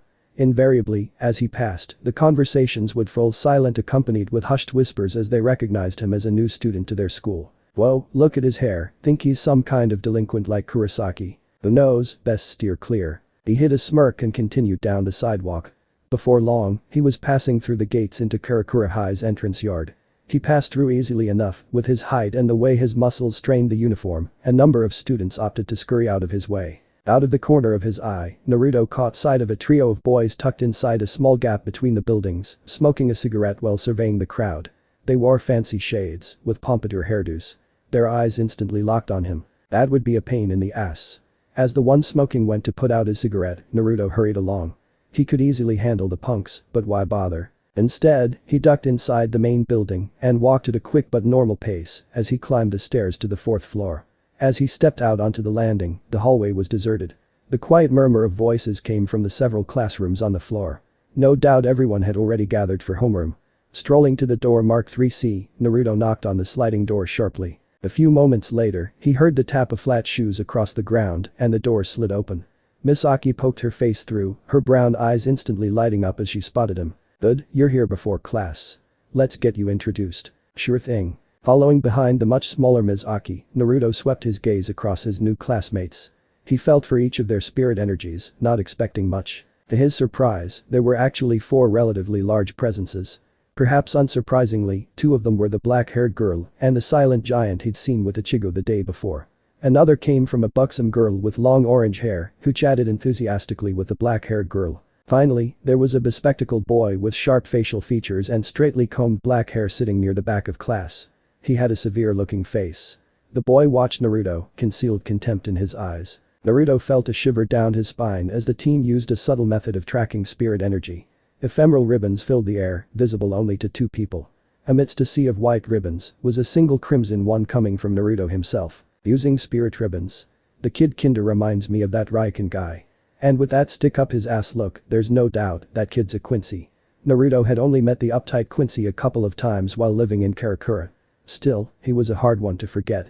On physical appearance alone he would guess the boy was Raiken's. He snapped back into focus as he reached the front of the classroom with Ms. Aki. "Attention everyone, we have a new student today," she called for order, getting the students to quiet down as the pretty young teacher motioned him forward. "Please, introduce yourself." Of course, Naruto took a couple steps forward, placing himself firmly at the center of attention. He offered them a short bow. "My name's Naruto Uzumaki, I just moved here from Kyoto. I look forward to learning with you. If anyone's got questions, feel free to ask, I'm a friendly guy." Spotting a girl with brown hair cut into a bob raising her hand, Naruto gave a teasing smirk. "And yes, my hair is real. My dad was American." The girl lowered her hand, her cheek slightly pink. When it became clear no more questions would be forthcoming, Ms. Aki directed him to 3 empty desks near Ichigo's friends. "Take a seat next to Tatsuki, she can help if you have any questions for your first day." At the sound of her name, the girl with stylishly unkempt black hair glanced up. Naruto picked his way between the desks before finally slinging himself down into the empty desk. He leaned back in his chair while grinning pleasantly at Tatsuki. "Sup, Tatsuki, right? Yep, Tatsuki Arasawa. Nice to meet you." "Likewise." As they spoke, the busty girl with tangerine-colored hair interjected like a ball of sunshine and bubbliness, with an enthusiastic innocent smile. "Hi Naruto, I'm Orihime Inoue. Tell me, are you some kind of secret superhero or something?" That's usually how it is in the manga, a mysterious new student arrives out of nowhere and he's secretly a hero. Hi Orihime. "No, I'm not a hero," he answered in bemusement. Tatsuki chuckled as Orihime pouted. She rubbed the other girl's hair affectionately, like a little sibling. "Don't mind Orihime, she's a bit fanciful, but she's really nice." Naruto nodded in agreement. He was studying Tatsuki curiously, particularly how she seemed to unconsciously position herself protectively in front of the busty orange-haired girl. Between that and the confident way she spoke, with just a hint of brashness, he found himself intrigued. His gaze slid past the girls and to the hulking boy behind them. The boy stood out because he was probably the only person Naruto had encountered in Japan who was taller than himself. "Hey, what's your name, big guy?" "Yasutora Sato. Though Ichigo calls me Chad." The boy replied in a deep rich tone, patient and unhurried, like an oak tree come to life. "Speaking of Ichigo, where is he?" Orihime asked suddenly. Tatsuki sighed. "When I was leaving, there was a big hole in their home. Apparently, some moron went right into the living room and just drove off. Nobody got hurt, but I'd guess he's dealing with that." Naruto stifled a chuckle of amusement. So that was what the memory replacer had come up with. As they chatted, the intercom went off in the background. "Ms. Aki, please come to administration." "I repeat, Ms. Aki to administration." At the front of the class, Ms. Aki stood up in confusion, setting aside the book she'd been reading to pass the time. "I'll be back soon, class, so don't cause any trouble." With their teacher leaving, Totsuki turned her attention his way. "So, Naruto, what do you like doing as a hobby?" Totsuki gave him a once-over, focusing on the tight sleeves of his uniform. "You look pretty built, do any sports?" Some martial arts, some kendo." He answered.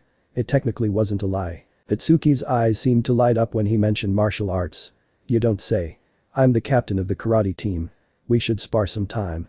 If you're good enough, I'll have to make you join." "Oh really, and what do I get out of this?" Naruto couldn't help but chuckle at the precocious attitude of the brunette. Careful saying stuff like that, people will think you're a perv like Kigo." Totsuki jerked her thumb at a rather animated chestnut-haired boy who looked their way upon hearing his name. The boy leapt over, sweeping his arm across his chest dramatically as if wounded. "Totsuki, how can you be so mean? It's a young man's responsibility to try and enjoy the spring of his youth. If only you weren't so cold." From devastation, the boy's personality suddenly did a 180 as he turned to Naruto and gave him a suspicious look. "And as for you new guy, you seem nice enough, but don't go getting any funny ideas, being so near the prettiest girls in class. I know how pretty boys are." With one last suspicious look, Kigo turned and marched back to his seat where he began chatting with a black-haired boy. "Pretty boy, huh?" Naruto couldn't help but laugh. He liked to think he was handsome, but he'd never been called a pretty boy. Totsuki laughed as well. "Kigo's harmless, even if he's always trying to chat up girls. See what I mean? Don't want to give the impression you're doing the same." "And who says I wasn't?" His eyes shone mischievously, enjoying the light blush that stole across Totsuki's cheeks. "Shut up, idiot." After another round of laughter, they began chatting about the local area, with Ichigo's friends, suggesting the best places to eat, a local steakhouse with great prices and where the arcade was. Eventually, less than 5 minutes before the bell for their homeroom period, Ms. Aki returned. She quickly called attention to herself. "Attention class, it seems we have another transfer student, though it's a bit last minute. Come in please." The door to the room slid open, and the smile on Naruto's face froze. He felt something constricting his chest as he watched Rukia glide to the front of the room. She looked like a pixie, dressed in the uniform with her short hair. She wore a pleasant smile with her eyes closed as she bowed politely. "Hello, my name is Rukia Kichiki. It's nice to meet you all." Rukia's introduction cut off with a stifled gasp as she looked up and immediately set eyes on him. "Naruto." His name passed her lips in a whisper, he doubted anyone else heard it. For a moment he froze like a deer in the headlights. Damn it, Kisuke. This reeked of one of Kisuke's pranks. He was the only one who could arrange for Rukia to join so quickly. And he hadn't bothered filling Naruto in. The damn fool probably laughed his ass off at the idea of him meeting Rukia for the first time like this. Rukia's shock was like a fleeting memory. Ever the professional, she covered her mixed emotions with a bubbly close-eyed smile to Ms. Aki. "Where do I sit, Ms. Aki?" "Oh, why don't you sit by Naruto there?" Ms. Aki suggested harmlessly, heedless of the way Rukia reacted to his name. The petite woman nodded pleasantly and sauntered over to the desk on his right. Rukia took her seat, offering him a polite though somewhat tight smile. He returned it with an easy grin. She stared at him with a stricken expression. She opened her mouth, as if to say something, but the shrieking sound of the bell marking the beginning of class interrupted her. As Ms. Aki left and a balding, stick-thin man took her place and introduced himself as their math teacher, Naruto faced forward, acutely aware of the glances Rukia kept sending him. Even as 3 classes passed, her eyes kept finding him, scrutinizing his every mannerism, then shaking her head like a dog, as though she was seeing a hallucination. When the bell for the end of 3rd period rang, Rukia stood up quickly, weaving her way through the other students as they prepared to eat their lunches. Totsuki stared after her curiously. "Wonder what's with her?" Naruto shrugged, silently waiting until a quiet moment so he could slip away. His moment finally came, and he seized it, slipping away from class and going into the busy hallway. He followed the minute traces of Rukia's spirit energy. The trail led him to the roof, which wasn't much of a surprise. She always did like to find high places to perch, a bit like a cat. He found her perched on the fenced ledge, peering out over the city. Hearing the scuff of his shoes, she turned, eyes widening in panic. Naruto, what are you doing here?" "If it's about the staring, I apologize, it's just you look remarkably similar to an old friend. I meant no offense." "Well, I'd hope I looked familiar, Ruki. I know it's been 18 years, but still." The raven-haired woman's violet eyes watered, her lips trembled precariously as a pained whisper passed, "Is it really you?" His normally impish expression melted away, giving way to a kind and gentle smile. "Yeah, it's me, Rukia." For a moment, she didn't react. Then she finally flung herself at him in a rare outburst of emotion. Naruto opened his arms, catching her as she cried into his shoulder. Tears soaked into his blazer. "You've been gone so long, everyone assumed you were dead." Why did you never make contact? Naruto patted her back gently, he tried to ignore the way the soft feeling of her backside on his forearm sent a pleasant tingle through his body. It's complicated. He trusted Rukia with his life, but there was no need for her to know about the reason for his banishment. It would only put her in more danger, more than giving Ichigo her powers. Maybe, if she was lucky, she might get a slap on the wrist for her transgression. But if it became known she knew about his own crime, she'd be lucky to go to the maggot's nest. Rukia pushed away from him, forcing her way to the ground as she glared up at him. Complicated. That's not good enough, Naruto. I thought you were dead. It hurt so much, worse than when he the petite soul reaper trailed off, her voice strangled to silence as she fought back angry tears. He wanted to reach out, to comfort her, but hesitant stayed his hand. For some time, I thought I was cursed. Cursed to lose those I cared for. It's why I defied my brother and became an officer. So, try a bit harder, Naruto. Naruto looked at her softly, he felt a stab of guilt at how badly his death had hurt her. You went against Byakuya. Oof, he probably wished he could find my grave to piss on it for annoying him, even when I was dead. Her lips trembled, like she wanted to smile, but Rukia stubbornly kept her face severe. Naruto, okay. He raised his hands placatingly. My situation is kind of like yours. Afterwards I took a while to recover, and I couldn't let people learn about it for the safety of some friends I'd made. So I decided to go into exile and hope people assumed I died. He hoped, by revealing that much and mentioning her own situation, Rukia would drop the issue. She was a sharp one. If he gave too many hints, she may just guess the situation. Luckily, it seemed to do the trick. You know about that? Yep. I'm actually here to offer to train him. Rukia puffed up her cheeks in offense. Are you saying I'm not qualified to teach him? I'm a lieutenant now, I've grown a lot since you've been gone. He couldn't help but smile in amusement. You know, pouting like that just makes it impossible to take you seriously. It's too adorable. Naruto. She cursed, pummeling him in the stomach and chest with hammer blows. Naruto seized her arms and held them at his sides, looking down at her with a cocky smirk. Now, it's just I know I'd be better for him in particular. We're a lot alike, Ichigo and I. He's actually got powers of his own, I came here to train him. His parents are old friends. So why don't you take it easy and let me deal with the problem child student? She stared up at him petulantly, before finally relenting and relaxing against him in their awkward embrace. Fine. Glad to hear it. He replied, letting her arms drop and pulling her into a much more comfortable hug. You know, hugging you like this, I really can tell you've grown. And not just in terms of power. Rukia's cheeks turned rosy, she jumped up and slapped him across the face. You haven't changed a bit, shameless pervert. Naruto couldn't help but laugh as his old friend began to berate him, pummeling him with her fists as she threw terms like man-whore at him. Bantering like this, having her be indignant at a lewd remark. It made him feel like that part that had been missing the past 18 years was finally back. Chapter 3. I choose to fight. Ichigo rubbed the back of his neck wearily as he walked through the doors of Karakura High. Waking up and racing downstairs in a panic about the night before only to find his family perfectly healthy was quite jarring. Especially due to them insisting it had been a drunk driver who smashed into their home. It had him questioning everything he'd experienced. Was that Soul Reaper just some dream he'd had? But then how come the wall was blown out in exactly the same way? Cleaning up had taken longer than expected, leaving him to arrive just as the first half of the day ended and lunch would begin. He trudged up the steps to the 4th floor. He crested the top of the stairs and walked towards the door to classroom 3C, shoving it open with his foot. The room was partially filled, not everyone was back from lunch yet. Of those who were, he made a beeline for his friends, grouped together near the middle of class along the bank of windows. The noon sun shone through the windows, brightening the room. Totsuki smiled at him mockingly as he approached. Well, if it isn't Ichigo, finally decided to join us, huh? DCH, you know why I was busy, Totsuki. Ichigo slung himself down into his usual seat, noting the bag under the desk in front of him. Come to think of it, there were a couple more desks than normal. Do we have a new transfer or something? You bet, Ichigo. Kigo exclaimed, rushing towards him excitedly. Without a second's hesitation, Ichigo held out his fist just in time for Kigo to run into it and crumple to the ground. The brown-haired boy rolled around on the ground dramatically, crying out in pain. Hey Kigo. He greeted nonchalantly. Ever resilient, Kigo popped to his feet as though nothing had happened, like the demented children's punching bag that he was. Impervious to being beaten up by girls for his lewd actions and always bouncing back when Ichigo didn't go along with his antics. Itsuki butted into the conversation, adding, there's actually 2 transfers, Ichigo. Yeah, the Naruto guy seems nice enough.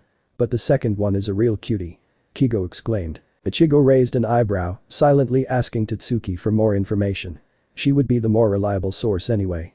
The black-haired girl shrugged. Naruto came in first. He's a blonde guy, natural. And get this, he's into martial arts. I can't wait to spar him. Tatsuki had an excited gleam in her eyes as she described the new transfer. Ichigo couldn't help but smirk. His childhood friend loved competition and she'd been frustrated ever since he stopped sparring with her. The second transfer came in later, she didn't have much time before classes. Though from the way she looked at him when she first came in, I think they might know each other. Her comment drew a wail of despair from Kigo. Damn it, of course they do, pretty boys like that have all the luck. So, this other transfer, what's she like? He asked, more out of casual interest than anything. Tatsuki smirked, looking at something over his shoulder. Why don't you ask her yourself? Ichigo followed her nod, only to find his eyes flying wide open. There, standing with a disarming close-eyed smile, was the Soul Reaper, wearing his school's uniform and giving off the bubbly air of a high school girl. Hi there, I'm Rukia Kichiki, nice to meet you. Stunned, Ichigo barely reacted as Rukia extended her hand, showing a message scrawled across her palm that read make a scene, and you're dead. The message jarred him from his shock. Standing up abruptly, he began to blurt out a reply, what the? Ichigo, I don't have any books yet, you think we could share? That was all he could take. Standing abruptly, Ichigo seized Rukia's hand and led her out of the room. People whispered, their voices like hissing insects followed them, but he paid it no mind. He was too worked up over this crazy woman just appearing at his school. Was she stalking him? Sullenly stuffing his hands in his pockets, Ichigo jerked his head towards the roof access door. The petite Soul Reaper smiled cheerily, following behind as he stalked towards the door. The sound of the door slamming shut behind them was particularly loud in the silent atmosphere atop the school. The sky was clear. A breeze laden with the lingering chill of winter swept across the barren concrete courtyard, bringing with it the scent of newly bloomed flowers. Just how far are we going, Ichigo? Such a secluded place, just what kind of thoughts are on your mind? Rukia's voice dripped with innuendo, tucking her hands behind her back demurely, she had a mischievous look in her eyes. Ichigo felt his cheeks flare hot. Don't say stuff like that, it's disgusting. Geez, how rude. I spend all night learning modern colloquialisms and you don't even appreciate them. Not bad, eh? Shut up, just explain why you're here. He wasn't about to fall for her goody two-shoes act. Rukia put on an air of fake confusion. Explain. He gritted his teeth, the little thespian was getting on his last nerve. Yeah, explain. Your work here is finished, so why are you sneaking into my class? You should go back to that Soul Society place. The Soul Reaper's gaze grew cool, the teasing smile melted into a blank stare. That isn't possible, I'd have to be a Soul Reaper to do that. Last night, you took all of my power instead of just half. So, I can't go back, not until they've returned. Ichigo felt his mouth go dry, he couldn't help but feel slightly guilty. What about the other transfer? They say you're close, is he another Soul Reaper, because he could help you back? He was grasping at straws, Ichigo knew that. But he really did want to help Rukia out. The supernatural was a hassle enough when it was just spirits. Hollows and Soul Reapers, he didn't have time for that. All of a sudden, Ichigo felt a chill go down his spine. He felt a sense of deja vu as he heard slow clapping and a low, rough voice called out. Well, he's sharper than he looks. Good guess there, berry boy. Ichigo spun to face the newcomer, a heated retort on the tip of his tongue. The words died in his throat as he came face to face with a tall blonde boy standing 5 feet in front of him. He was several inches taller than Ichigo, who was tall himself at nearly 6 foot with a wild shock of blonde hair and 3 odd markings on either cheek. The sight of him gave Ichigo the oddest feeling they'd met before. Name's Naruto Uzumaki. Unfortunately, there's a couple of problems with your theory. Namely, I'm not exactly welcome back in the Soul Society at the moment. If I tried letting Rukia back in, it'd do more harm than good for her. He licked his suddenly dry lips before asking, then what do you do in the meantime? That is quite simple. Rukia was the one to answer, pointing a dainty finger at him. Until my powers are recovered, you shall take my place. No way, Ichigo instantly felt annoyed. Why was she trying to pawn off her job on him? There was a perfectly good Soul Reaper right there. Unfortunately, Rukia didn't seem to share his opinion. She crossed her arms with an affronted look. So, you'll simply let souls be devoured by hollows, even knowing I can't perform my duties because I helped you? Look, I only took your powers to save my family. I'm not about to risk my life just to help people I've never met. Naruto snorted derisively. So, you take her powers just to save your family, then turn the other way when she needs you to fulfill her duties. Ain't that gratitude for you? Ichigo's face burned with shame, but he didn't budge. He had school, on top of needing to look for a job. He couldn't go gallivanting off at the drop of a hat to chase rogue spirits. Save it for someone who cares. The two Soul Reapers shared a look. Rukia fingered the pocket of her blazer. A silent question seemed to pass between the two. Don't bother. The kid isn't gonna bother to help. No point pushing it for now. Like I said, leave everything to me. Ichigo looked between the two. He was missing something, part of an earlier conversation, perhaps. Without another word, Naruto turned to walk away, though not before shooting one last parting shot at Ichigo. Never thought I'd see the day Masaki Kurisaki's kid turned a blind eye to those in need. What did you just say? Ichigo asked dangerously. Naruto stared at him coolly, pinning Ichigo in place. Why did he feel nervous? It was like he was facing a deadly predator, waiting for an opportunity to tear him apart. I'll see you two later, there's a hollow that needs cleansing. Without a word of explanation, Naruto disappeared, leaving Rukia and Ichigo on the rooftop alone. Naruto's parting words stuck in his head. Hours later, Naruto's departing speech still rang through Ichigo's head. He spent the rest of the day distracted, it was nothing to brush off his friend's concerns.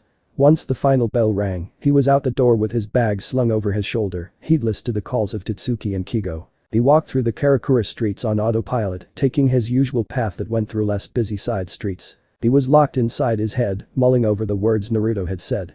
Never thought I'd see the day Masaki Kurisaki's kid turned a blind eye to those in need. Aside from the obvious anger the words brought, confusion came swiftly after. Had the blonde been saying as it seemed that he knew Ichigo's parents? That brought even more questions. He'd always assumed he and Karen were oddities for being able to see ghosts. But did his family have more involvement in the supernatural? He almost scoffed at the idea Go-chin was involved. His father was completely spiritually ignorant. His mother on the other hand he tried to dismiss the idea. She couldn't have been. Otherwise, she would have recognized the ghost that day. She wouldn't have rushed down the bank. Wouldn't have died. The familiar pill of guilt tasted like acid. The most annoying part was Naruto's presence. Ichigo felt as if he was familiar with him, yet he'd definitely never met the blonde. Damn that blonde. Who was he to bring up his mother? What was worse was Ichigo couldn't shake the thought that Naruto was right. His mother had been so kind. She always wanted him to be kind too. Perhaps he was being selfish, but there were others to handle the situation. Forget him, I've gotta finish that resume. Then I can start looking for a. Ichigo came up short.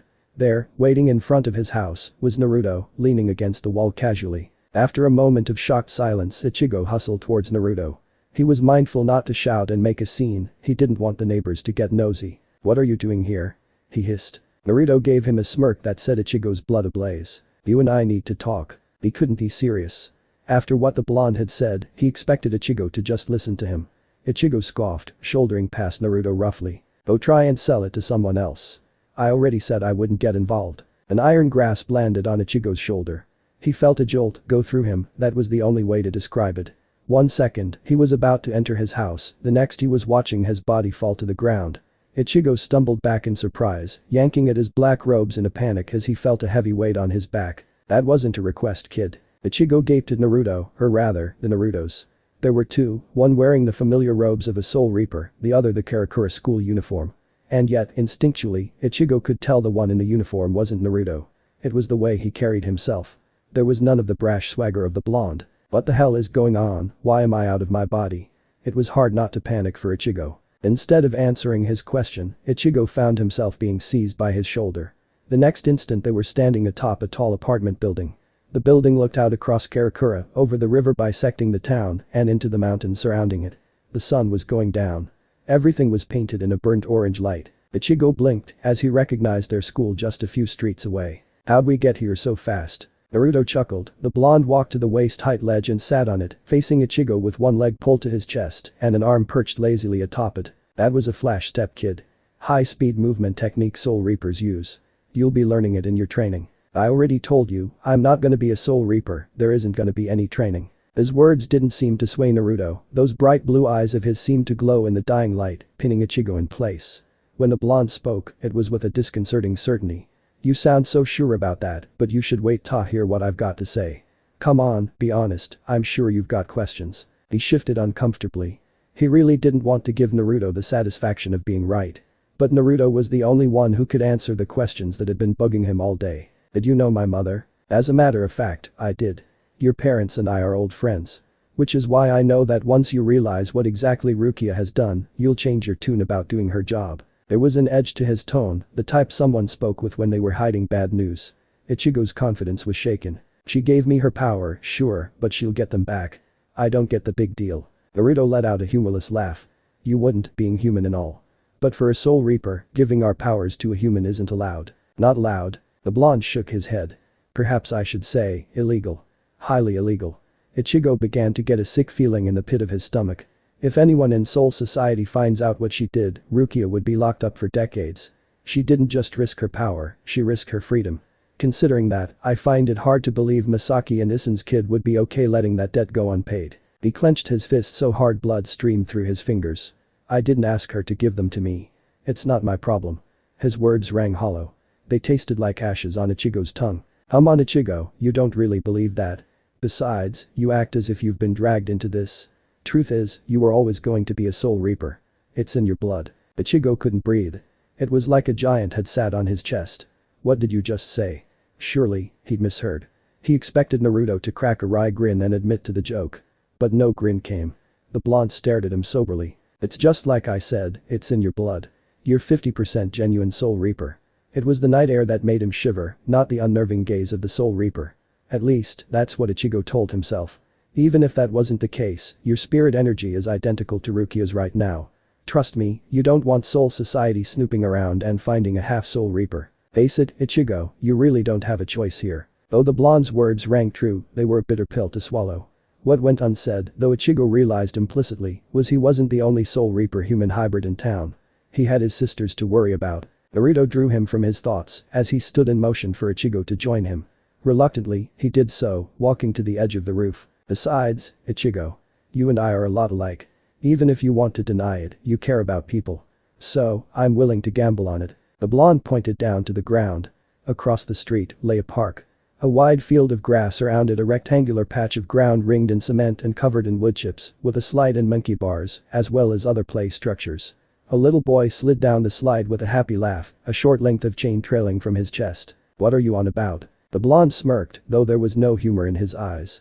In about he tapped his wrist, as if reading an imaginary watch. A minute, that kid's gonna be attacked by a hallow. Ichigo's heart fell into his stomach. What, then why are you standing there? I told you, I'm willing to gamble. The reply was cold. It reminded Ichigo eerily of when Rukia had spoken to him in his room, the first hint at Naruto's true age. If I'm right about your character, you won't be able to stand by while that kid is attacked. Fair warning though, Ichigo. If you choose to save that kid, you're choosing to fight. You're either all the way in, or all the way out. Tick-tock now, time to decide. The orange-haired boy's stomach roiled unpleasantly, filled with hesitation and doubt. He despised being manipulated. Yet, could he really just let that kid's spirit be consumed? You can't be serious. He received only an impassive look in return. Naruto's eyes were like chips of frozen sapphire. Damn it. Fine, I choose to fight. Ichigo shoved the blonde aside, racing to the ledge and taking a flying leap. He was expecting to fall, yet somehow, he just knew what to do. He stepped on air like it was solid stone, leaping down an imaginary set of stairs as he raced to the young spirit's side. The boy fell down in surprise, looking at Ichigo with wide eyes. Whoa mister, you scared him, he cut off with a hitch as Ichigo drew his massive sword with a sharp hiss of metal scraping against metal. Wielding the massive blade as if it was a baton, he brought it down, just as the air seemed to tear apart into strips of rectangles. A masked insectoid head poked through, only to be sliced off by Ichigo's blade. The hollow slowly disappeared into particles of light. Ichigo stood there, panting. It slowly dawned on him exactly what had just happened. He clenched his fist in frustration. Well, I was right about you. Naruto proclaimed as he gave Ichigo that infuriating smirk. The ginger boy grit his teeth while Naruto turned his attention to the child spirit, who still seemed shaken up. He knelt, patting the child on the head. There, little guy. Let's get you passed on. It'll be safer where you're headed. Ichigo watched from several feet away as Naruto used the end cap on his sword to send the child spirit on. It was a bit odd watching the blonde be so tender. At first, Naruto seemed like little more than a smartest jerk. Once he was done, Naruto stood, tucking his zanpakuto back into his sash. Would you really have let that kid get eaten? The infuriating blonde smirked. Of course not, Dumbus. But like I said, I knew you wouldn't leave him. People like us, we need to protect. Whether it's our family or a stranger. No matter how hard you try and hide it, it's obvious you're kind. It was infuriating to have a stranger read him so well. But it couldn't be helped. Alright, so where do we get started? He asked bitterly. Your training will start tomorrow. I'll get you after school. There's still some prep I have to do. Naruto turned and began to walk away into the slowly descending night. I suggest you get home, Ichigo. It's a decent walk and we've got school tomorrow. Ichigo scowled at the blonde's back. The least a bastard could do was give him a lift back after taking him here and guilt-tripping Ichigo. With a grumble of dissent, he began to take the long walk back to his home. Luckily, it wasn't too far. but it was still a pain in the ass. Lights illuminated the streets under a pitch-black sky. The moon was beginning to wane, covered over in a light layer of cloud. Cars flashed by along the dimly lit roads as Ichigo found entered the familiar confines of his neighborhood once more. His family home was the same as ever, the lights were on inside, and he could hear Karen and Yuzu's voices from outside.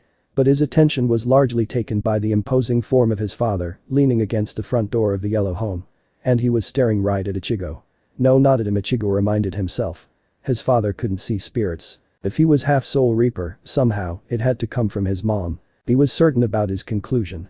Then, his father spoke 5 words that shook him and made Ichigo question everything he knew. "We need to talk, son." Chapter 4. The Truth of Hollows. Ichigo stared at his father as if he'd never seen him before. Was that really an exaggeration, though? Now back in his body, Ichigo sat across the dinner table from Issen. The normally silly man wore a serious expression, hairy arms crossed over his burly chest as they stared at each other. The house was mostly dark and quiet. Karen and Yuzu had already gone to bed. That left just the two of them. "I'm sure you've got a lot of questions, Ichigo." He scowled. "You could say that." He worked his jaw, trying to articulate the dark thoughts that had begun swirling in his mind the second he realized Issen could see him. Questions arose, ones he felt guilty for having. But he couldn't help it. Though, he had to confirm one thing first. "Are you a Soul Reaper?" "I was." "You've met Naruto already, haven't you?" Ichigo nodded. "Back in the day, I was a captain like him." He was slightly skeptical of the idea. No matter how hard he tried, Ichigo just couldn't picture his father as someone powerful. Though then again, Naruto himself didn't seem the type either. "If that's the case, why don't you have any powers?" "Well, that's a long story." His nostrils flared, he barely bit back his anger. "I have time." His father sighed, his eyes darting towards the living room where that ridiculous poster of his mother was. "Well, I suppose you have to go back to when I first met your mother. The year was 1978 and I was sent to investigate odd deaths in Naruki City, where your mother lived. I came across a strange hollow. It was small, but powerful. But it wasn't one of the upper-tier hollows. I'm sure Naruto will explain those at some point. I won't go into the details, but I got injured prior to the fight. Your mother intervened and saved me from being killed, but in the process, she got bitten. While I tried to report to my superiors, I learned Misaki was being infected by the hollow. In order to save her, an acquaintance of mine bound our souls. It kept the hollow from taking her over, but in exchange I lost all my powers and had to live like a human. After that, your mother went to university and we eventually got married and had you 3. Issen prattled on for a while, adding a few more details. But nothing truly significant. One thing did stick out as odd to Ichigo. Ichigo mulled over his father's words. "Uzumaki said my powers were already emerging, is that true?" "Uzumaki?" His father raised an eyebrow. "Naruto?" Something flashed through Issen's eyes, perhaps amusement. "Ah, so that's what he's going by nowadays." He muttered to himself. "That's true, your powers have been slowly awakening, Naruto was already coming to teach you. And you didn't think to tell me?" Ichigo growled in annoyance. Slipped my mind. "Now, shoo, get to bed, you've got training tomorrow." Ichigo grumbled in annoyance. He wasn't convinced for one second that his father had simply let it slip his mind. But the old goat had a point about needing rest. With a heavy sigh, he got up from the table and resolved to get ready for bed. The dim yellow light falling across his face woke Ichigo up the morning after his confrontation with Ichigo. With a grumble of discontent, he rolled out of his bed and padded across the wooden floor, crossing the hall into the bathroom so he could take his morning shower. Standing in front of the mirror, he eyed a spiral mark over his heart. It had been there since he was born. He'd always assumed it was just an odd birthmark. But knowing what he knew about his heritage now, he couldn't help but wonder. Ichigo finished getting ready. After a quick shower and simple breakfast, he left for school. The day passed rather tediously. Ichigo was being his usual annoying self. His only respite was getting to see Naruto flirting with Totsuki, though he also seemed to flirt with Rukia as well. He was beginning to get the idea his new teacher was a bit of a perv. "That's 2 perverted captains, what is it, a requirement?" He wondered sardonically when thinking of his father. It was a relief when the final bell rung. After taking a rain check on Totsuki's offer to spar, he slung his bag over his shoulder and sauntered downstairs, taking a side exit out of the school building and to one of the less used entrances to the campus where he'd agreed to meet Naruto. To his surprise, the tall blonde wasn't alone. Rukia stood with him and the two bickered back and forth like an old married couple. "You know, you don't need to be there. I'm doing the training," Naruto commented. "And he's my substitute. I'll be there to supervise," Rukia replied. Naruto chuckled, shooting Rukia a teasing grin. "You know, it's okay to just admit you want to spend time with me." Rukia stamped her foot, more like a child than her usually collected self. It was a bit startling to him, she didn't strike Ichigo as the type that was easily flappable. That is not why, and you know it. Oh, then does that mean you're doing it to hang out with Ichigo? Should I be jealous? Suppressing a blush, Ichigo cleared his throat, drawing the attention of the two Soul Reapers. Are we going to train or what? His new teacher grinned, throwing an arm across Ichigo's shoulders. He stood there stiffly as the blonde grabbed Rukia as well. What good timing. No time to waste, let's get moving. He saw Rukia open her mouth to protest, but whatever she said was lost as the petite woman let out a surprised squeak as Ichigo felt himself seized by an odd force.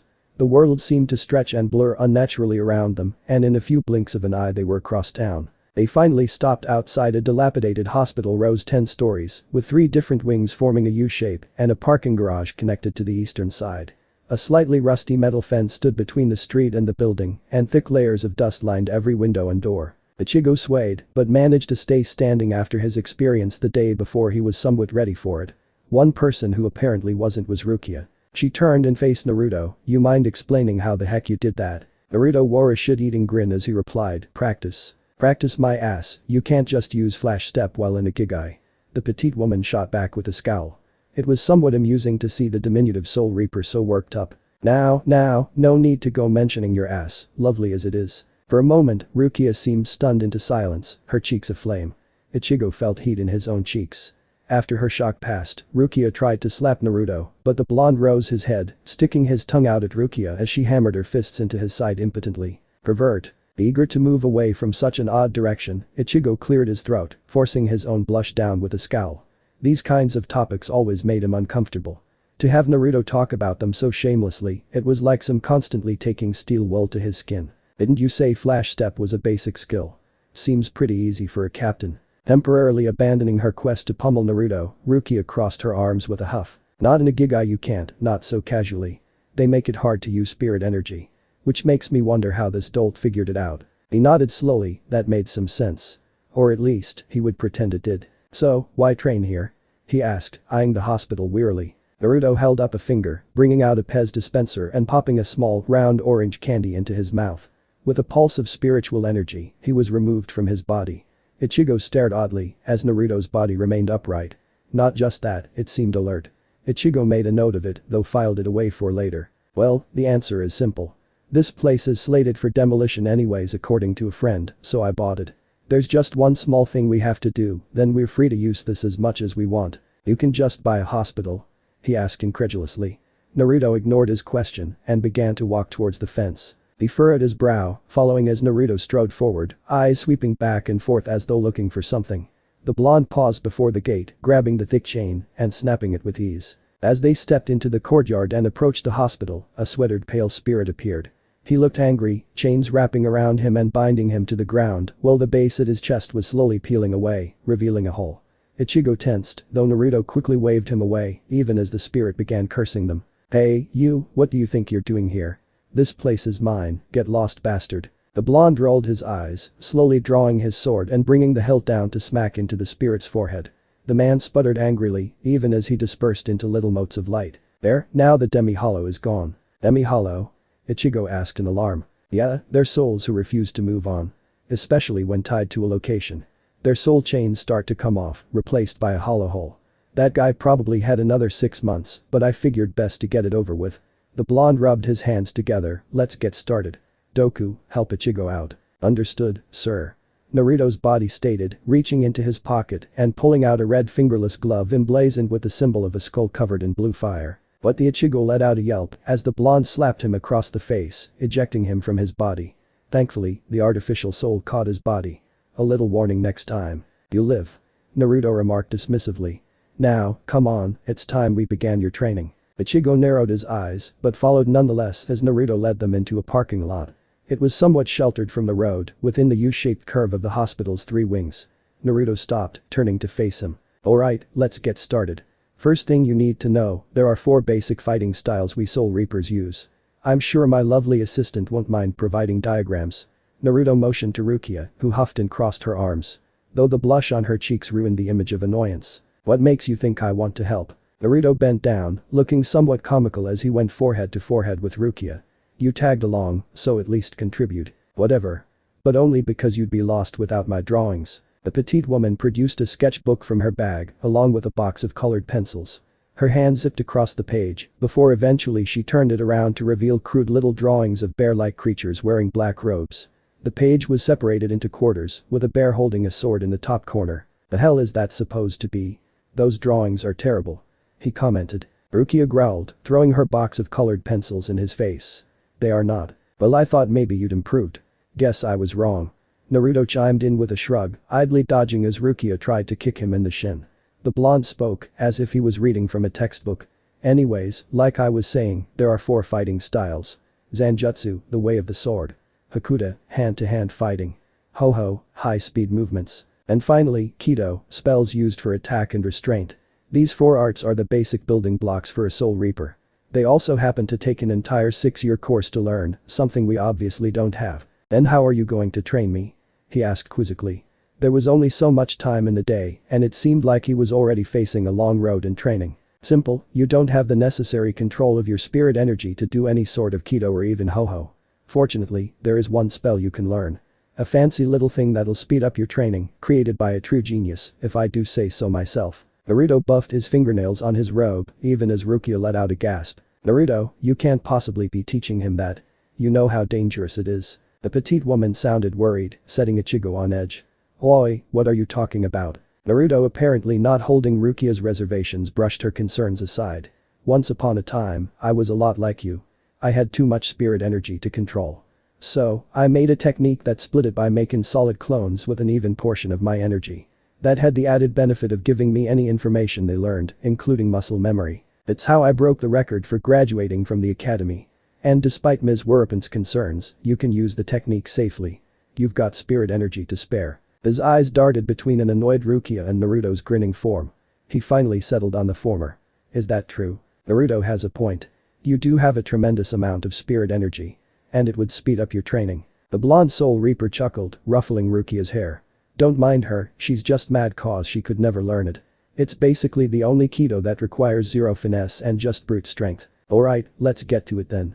Naruto nodded, stepping away from Rukia and placing the first 2 fingers of his hands into a cross shape. Ichigo felt a surge of energy building around the blonde as he began to chant a spell. "Double of shadow, being of smoke and stealth, arise and go forth, divide and conquer. Cage Bunshin." 7 towers of smoke erupted, and Ichigo found himself staring at 8 identical Narutos as the haze cleared. "Now it's your turn," they said as one, their voice resounding firmly through the air. Not for the first time since he'd stabbed that sword through his chest, Ichigo had to wonder what exactly he was getting himself into. Clones. But he'd made a deal. Resolved to roll up his sleeves and get to work. Naruto quickly settled into a routine at Karakura that first week.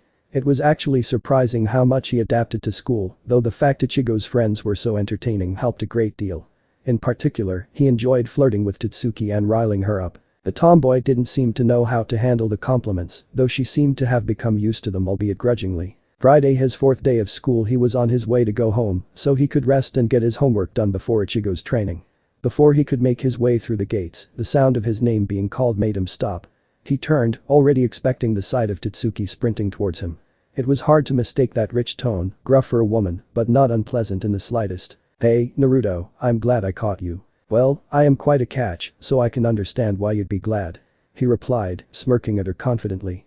"What can I do for you, dragon girl?" Totsuki scowled, punching him in the shoulder good-naturedly. "How many times do I gotta tell you not to call me that? Never gonna stop as long as it gets cute reactions like that." The black-haired girl rolled her eyes. "Whatever. Now, I've been waiting all week for this. Since it's the weekend, let's do that spar you promised." "Oh, that." Naruto paused, checking his watch. Technically speaking, he had time to kill until Ichigo's training. He could make time. "Sure, lead the way." There was something quite amusing, seeing the excitement in Totsuki as she led him to the dojo used by the school's martial arts teams. She didn't show her excitement like Orihime, all bubbly with intense gestures. It was more subtle, the competitive fire in her eyes. How she kept clenching her fists unconsciously. She was a woman of action. The Karakura High Dojo was a fairly simple, low-slung room connected to the weight room, with a mat that spanned nearly the entire width of the floor. Totsuki had directed him to the showers, where Naruto was quick to use a Kido to remove a set of workout clothes from a small pocket dimension. He returned to the dojo dressed down in a pair of shorts and form-fitting tank top, as well as a pair of open-fingered padded gloves. Totsuki was waiting for him in a full guy. She rose an eyebrow at the second, smaller pair of padded gloves he carried. "Here, for you. It'll protect our hands." He answered the unanswered question, tossing her the pair of black gloves. The dark-haired girl caught them deftly, turning them about as she inspected them, before finally shrugging. "Fine, doesn't hurt to try." She paused midway through putting them on and shot him a suspicious look. "Hey, how did you know what size of glove I wore?" Naruto was halfway tempted to give her a lewder answer, just to see her reaction. In the end he simply decided on the truth. "I was able to guess from our handshake the other day." "Oh." After his opponent was properly armed, Naruto settled into a loose stance, his left hand up, right held looser near his chest. Totsuki took her own stance, lowering her base and moving a leg forward as she took up a loose guard. "Go." It was Totsuki who started the match, immediately beginning to advance while they circled slowly. He was the one to make the first move, going forward with surprising speed at least, if the widening of her hazel eyes widened was any indication, and using his longer frame to swipe for her legs. Totsuki showed a remarkable agility, dodging the low kick and throwing a punch that set up a middle kick. Naruto tried to grab her leg, but she was quick, snatching it back at the last second. He grinned, his blood pumping. Sure, he was restraining himself, but Totsuki was good. He moved to re-engage, and they began a deadly dance, bodies twisting as they snapped off intense strikes with hands and feet, the intensity slowly increasing as the bout continued. A few landed, but nothing significant. Totsuki did a good job getting close and preventing him from taking advantage of his longer frame. Unfortunately, it was also the thing that cost her the match. She wandered too close, and he struck quickly, seizing the collar of her guy and tossing her to the ground before swiftly kneeling and going for the finish. His quivering fist stopped inches from her button nose. "You know, it's tradition, but those guys really suck in an actual fight," he declared with a smirk, unclenching his fist to flick Totsuki on the nose. She swatted his hand away with an irked expression, harsh breaths hissing through her teeth as she accepted his hand up. "You win this round, but I'm gonna do better next time." "I expect you will." Naruto smiled down at the girl, though it slipped as he glanced at the wall and noticed the time. "Crap, gotta get going." Totsuki started to take off her gloves to give them back, but he waved her off. "Keep him, it's a gift." "Well, I'll see you next week." She replied hesitantly. "Yeah, see ya." Naruto bid Totsuki goodbye before returning to the locker room and quickly changing. He glanced at his watch as he dashed off the school grounds and let out a curse. He was late for Ichigo's training. The blonde subtly glanced about, making sure nobody was in sight before using a flash step to cover the distance to the hospital. He was the last one there, and Rukia shot him an annoyed look. "You're late, what took you so long?" "Sorry, got held up by Totsuki wanting that spar." "Sparring? Sounds like a poor excuse for groping the girl." Naruto sputtered, for once thrown off in their battle of words. It was only when he noticed the barely there smirk that he realized he was being teased. He crossed his arms with a huff. "You know, the teasing's not as fun when you're doing it. As engaging as this is, let's get the training over with." Ichigo cut in grumpily. He found it hard to suppress a smirk and resist continuing his banter. It was just so fun messing with Ichigo. The boy was so squeamish about sexual topics, it was an easy way to annoy him. Nonetheless, Naruto conceded. "Alright, well, today's lesson is on fighting tactics. I'll want your clones to work on controlling their spirit energy, but you and I will be going through an obstacle course, of sorts." The orange-haired boy shot him a suspicious look, but agreed nonetheless, creating a half-dozen clones. As the clones began to practice the flash step and some basic control, the original followed Naruto as he led the way around the corner into a parking garage connected to the hospital. Rukia trailed behind, her sharp violet eyes looking for any sign of something off. Naruto stopped, turning to face Ichigo with his hands clasped behind his back. "We've talked about hollows, but it's about time you learned how to fight one." Ichigo gave him a strange look. "What are you talking about? I've already been fighting hollows. Heck, I took care of one just yesterday." He was about to respond, but Rukia cut in. Wearing a dark sundress that blended in with the shadows, she kept quiet and let him do all the talking up to that point. "Naruto, if I may?" He nodded, curious about what she had to say. The petite soul reaper focused her intense gaze on Ichigo. "Up to this point, you've essentially been flailing about, much like an infant. It's inefficient and takes more risk than needed. Normally you learn the theory of fighting hollows long before a soul reaper ever has to do a field exercise. Given the unorthodox situation, we've had to do the reverse." That is what Naruto means. Though he still looked confused, most of the annoyance seemed to leave Ichigo. "Okay, then explain it." "You got it," Naruto said, stepping forward into the parking garage. His foot caught on a nearly invisible pressure plate. With a soft hiss, a bear-like hollow appeared from around the corner. Ignoring the curse from Ichigo, Naruto drew his zanpakuto, vanishing in a flash of movement and reappearing above the hollow. His sword sliced through the back of the neck. Instead of hardened flesh, the silver blade met rubber, severing it easily and releasing a burst of air as the hollow deflated. Naruto sheathed his sword, walking back to Ichigo with a smirk.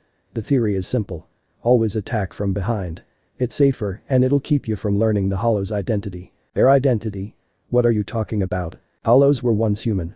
They're corrupted souls. I just thought I was killing monsters. Are you saying, this entire time I've been killing people? The orange-haired teen looked as if he would be sick. Don't misunderstand, Ichigo. We're doing a kindness by slaying hollows. It purifies their soul, wiping away the sins committed as hollows and sending them and everyone they've devoured to the Soul Society. Oh. Ichigo looked uncertain, as if his mind was racing a million miles an hour. Naruto couldn't blame him. Now, let's get started. As he stood back and watched Ichigo run the course, Naruto found himself struck with an odd sense of déjà vu.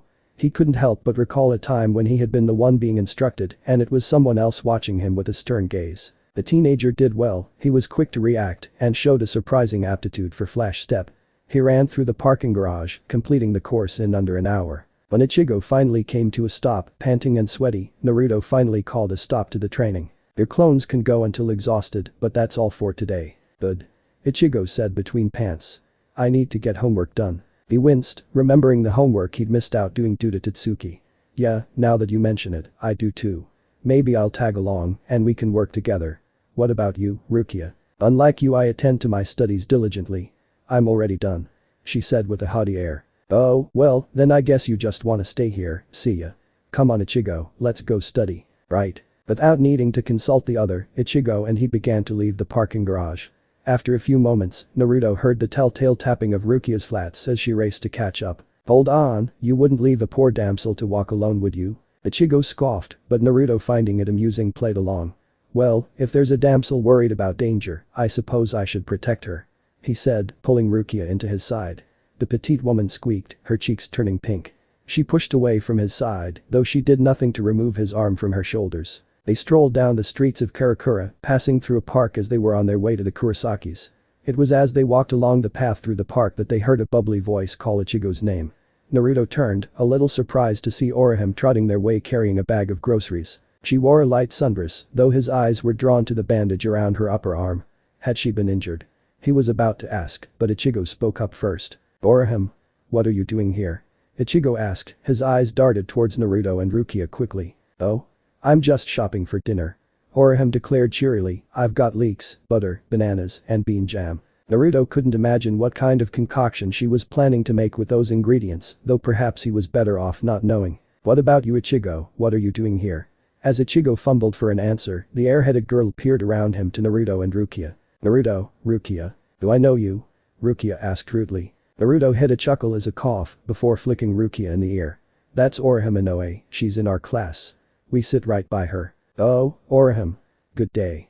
Like flipping a switch, Rukia plastered on a happy grin and greeted Orihime like old friends, throwing in a rather over-the-top curtsy. Amusingly enough, Orihime went along with it, curtsying back. Oh, I'm fine. The busty teenager tried her best to withhold a wince, but Naruto caught it with his keen eyes. You sure about that? What happened to your arm? Oh, this. I was run over yesterday. Run over? By a car? Ichigo asked incredulously. Naruto couldn't help but share his sentiments. Orihime had to be made of a lot sterner stuff than he initially thought to be walking off getting hit. Yeah. I went to buy a drink last night, then I got hit, like bam, I've actually been getting run over a lot lately. Orihime explained, letting out a nervous giggle at the end. Ichigo rose an eyebrow. That isn't a laughing matter, doesn't it bother you? Well, it's not like they did it on purpose. The bubbly girl shrugged it off, as thought that explained the entire thing. Does Orihime get hurt a lot? Rukia asked. Every day, Ichigo answered with a deadpan expression. I daydream, Orihime said, as if that explained everything. And perhaps it might have, after all, there were plenty of clumsy people. Orihime seemingly had Rukia's full attention, though.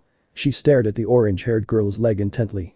Following her violet gaze, Naruto felt a chill go down his spine as he noticed a peculiar bruise there, marring the flesh black and purple. Like some giant hand had squeezed her leg too tight in its grasp. The wheels began to turn in his head as well. Hey, Orihime, you mind if Rukia and I take a look at that bruise on your leg? He asked. Orihime tilted her head cutely. Oh, sure, I guess. Naruto knelt, gently prodding the purple and black flesh. Orihime seemed to recoil at the touch. It must have happened when the car hit me, she mused. He let out a hum of thought, using his spiritual senses to probe the wound. It was faint, but he could feel the familiar thrum of tainted energy from a hollow. He shared a look with Rukia, a silent message passing between them. Both of them recognized the mark. "Hey, were you two looking so weird?" Orihime asked, bending down. "Oh, nothing. It looks painful though. Maybe you should go to the hospital." He lied smoothly, dusting his hand off on his pants as he stood up. He offered Rukia a hand, raising her up as well. The girl's brown eyes stretched wide, her mouth fell open in surprise. "How'd you guess?" "It hurts even more than my arm, actually." "You know, he's right, Orihime. It might be paralyzed or something, you never know," Ichigo said. As Ichigo stared at her, the airheaded girl began to blush, earning a confused remark from the gruff teen. Orihime quickly began to make excuses to try and leave. "Oh look, I'll be late for my program, gotta go." "You gonna be okay? I could walk you home if you want," Ichigo called out. Orihime was quick to wave him off, but there was a hesitance about her, even as she bid them goodbye and hurried off. Naruto got the distinct sense she hoped that Ichigo would be a bit more persistent about going with her. "Interesting, looks like someone has a little crush." Naruto stared after Orihime as she left. The girl had clearly been attacked by a hollow. The question was whether it was the first time. "Ichigo, are you and that girl close?" Rukia asked carefully. The teenage boy shrugged. "Kinda, I guess. She's best friends with Tatsuki." "Does she have any siblings?" "Just the one, she had a brother who was a lot older." "Had?" Rukia asked sharply. Naruto's stomach sank. He knew where her mind was going. Hollows very often began their life as hollows by attacking the ones they loved. It was why widows tended to follow after their husbands or parents after children. In response to Rukia's question, Ichigo's eyes became unfocused, seeing a past only he could see. "He died 3 years ago. I was leaving for school when the doorbell rang. It was a little girl carrying her brother. We didn't have the equipment to save him and he died while we were trying to get him transferred to the hospital. It was only later I learned that was Orihime." "Why, what's with all the questions, you curious about her?" The only sign of how bothered he was the slight tremble in Ichigo's voice. "No, not at all." Rukia replied blankly. It was a lie, but a necessary one, Naruto thought. There was a significant leap between having a dead sibling and that sibling becoming a hollow. There was no proof Sora was a hollow, and it would just be harmful to suggest he was without proof. Hopefully, it was just a coincidence. Though he couldn't quite convince himself of that. "Come on Ichigo, let's get back to your place. Lots of homework to do." He nudged Ichigo, who grunted in assent. "Say, Rukia, where do you go home to? You got some place around here?" Naruto himself felt a bit curious. He hadn't heard Rukia mention where exactly she was staying. Though it had to be close by. "You seem awfully interested in my personal life," she commented. "As if, not a bit," Ichigo denied. "Then don't ask. See you two later." He shook his head as Ichigo fumed and Rukia walked away. He was curious where she was staying, but that could wait for later. For now, he was more interested in that homework. There was one thing Naruto could do without when it came to attending Karakura High. The schoolwork. Hanging out and flirting was all well and good, but he didn't see the point in schoolwork.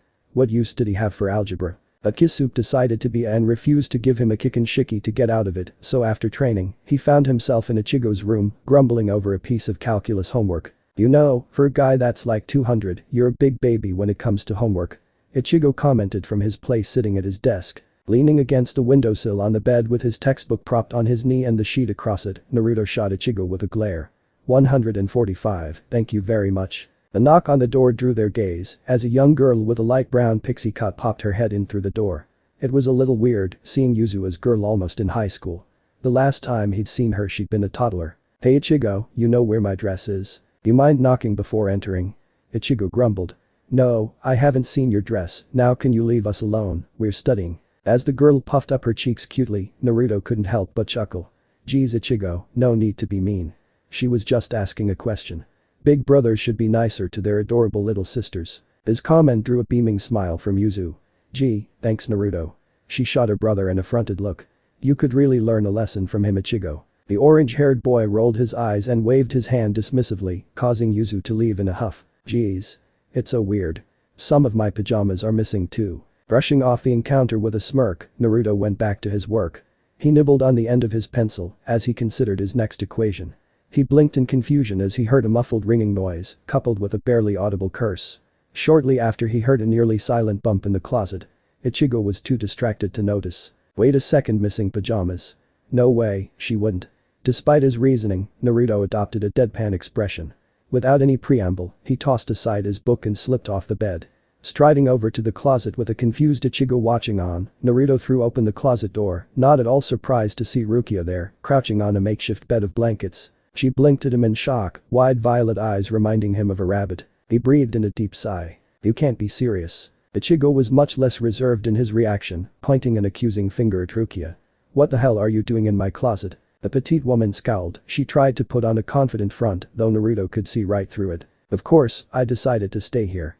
Since Ichigo is my substitute, I have to be here for when we receive orders." He simply rose an eyebrow, glancing at the phone in her hand. "Sure. Totally not that you had nowhere to stay and just decided to crash here."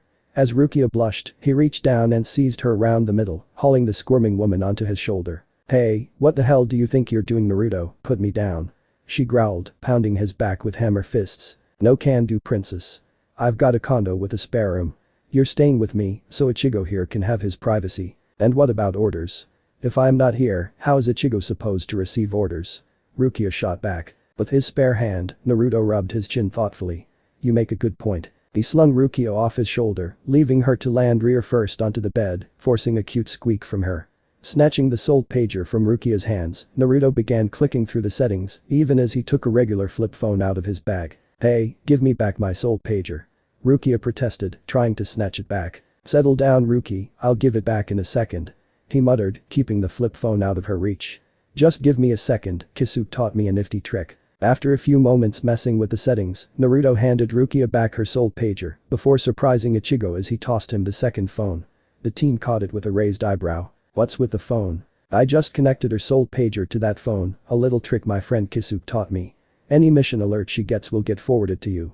That way you'll be able to do missions without us needing to come over in the middle of the night. You might as well take this as well." Naruto reached into his pocket and handed Ichigo the red Goken Teko. "Just tap yourself with that and your soul will be ejected. Eventually we'll get you a mod soul, but for now it'll do." "Got it." "So, what does this thing do when it goes off?" Ichigo asked. As if summoned by his words, the soul pager began to blink and beep, followed swiftly by the cell phone. Together they formed an eerie duet that made Naruto's skin break out in goosebumps. An ominous feeling settled over the room. "It does that?"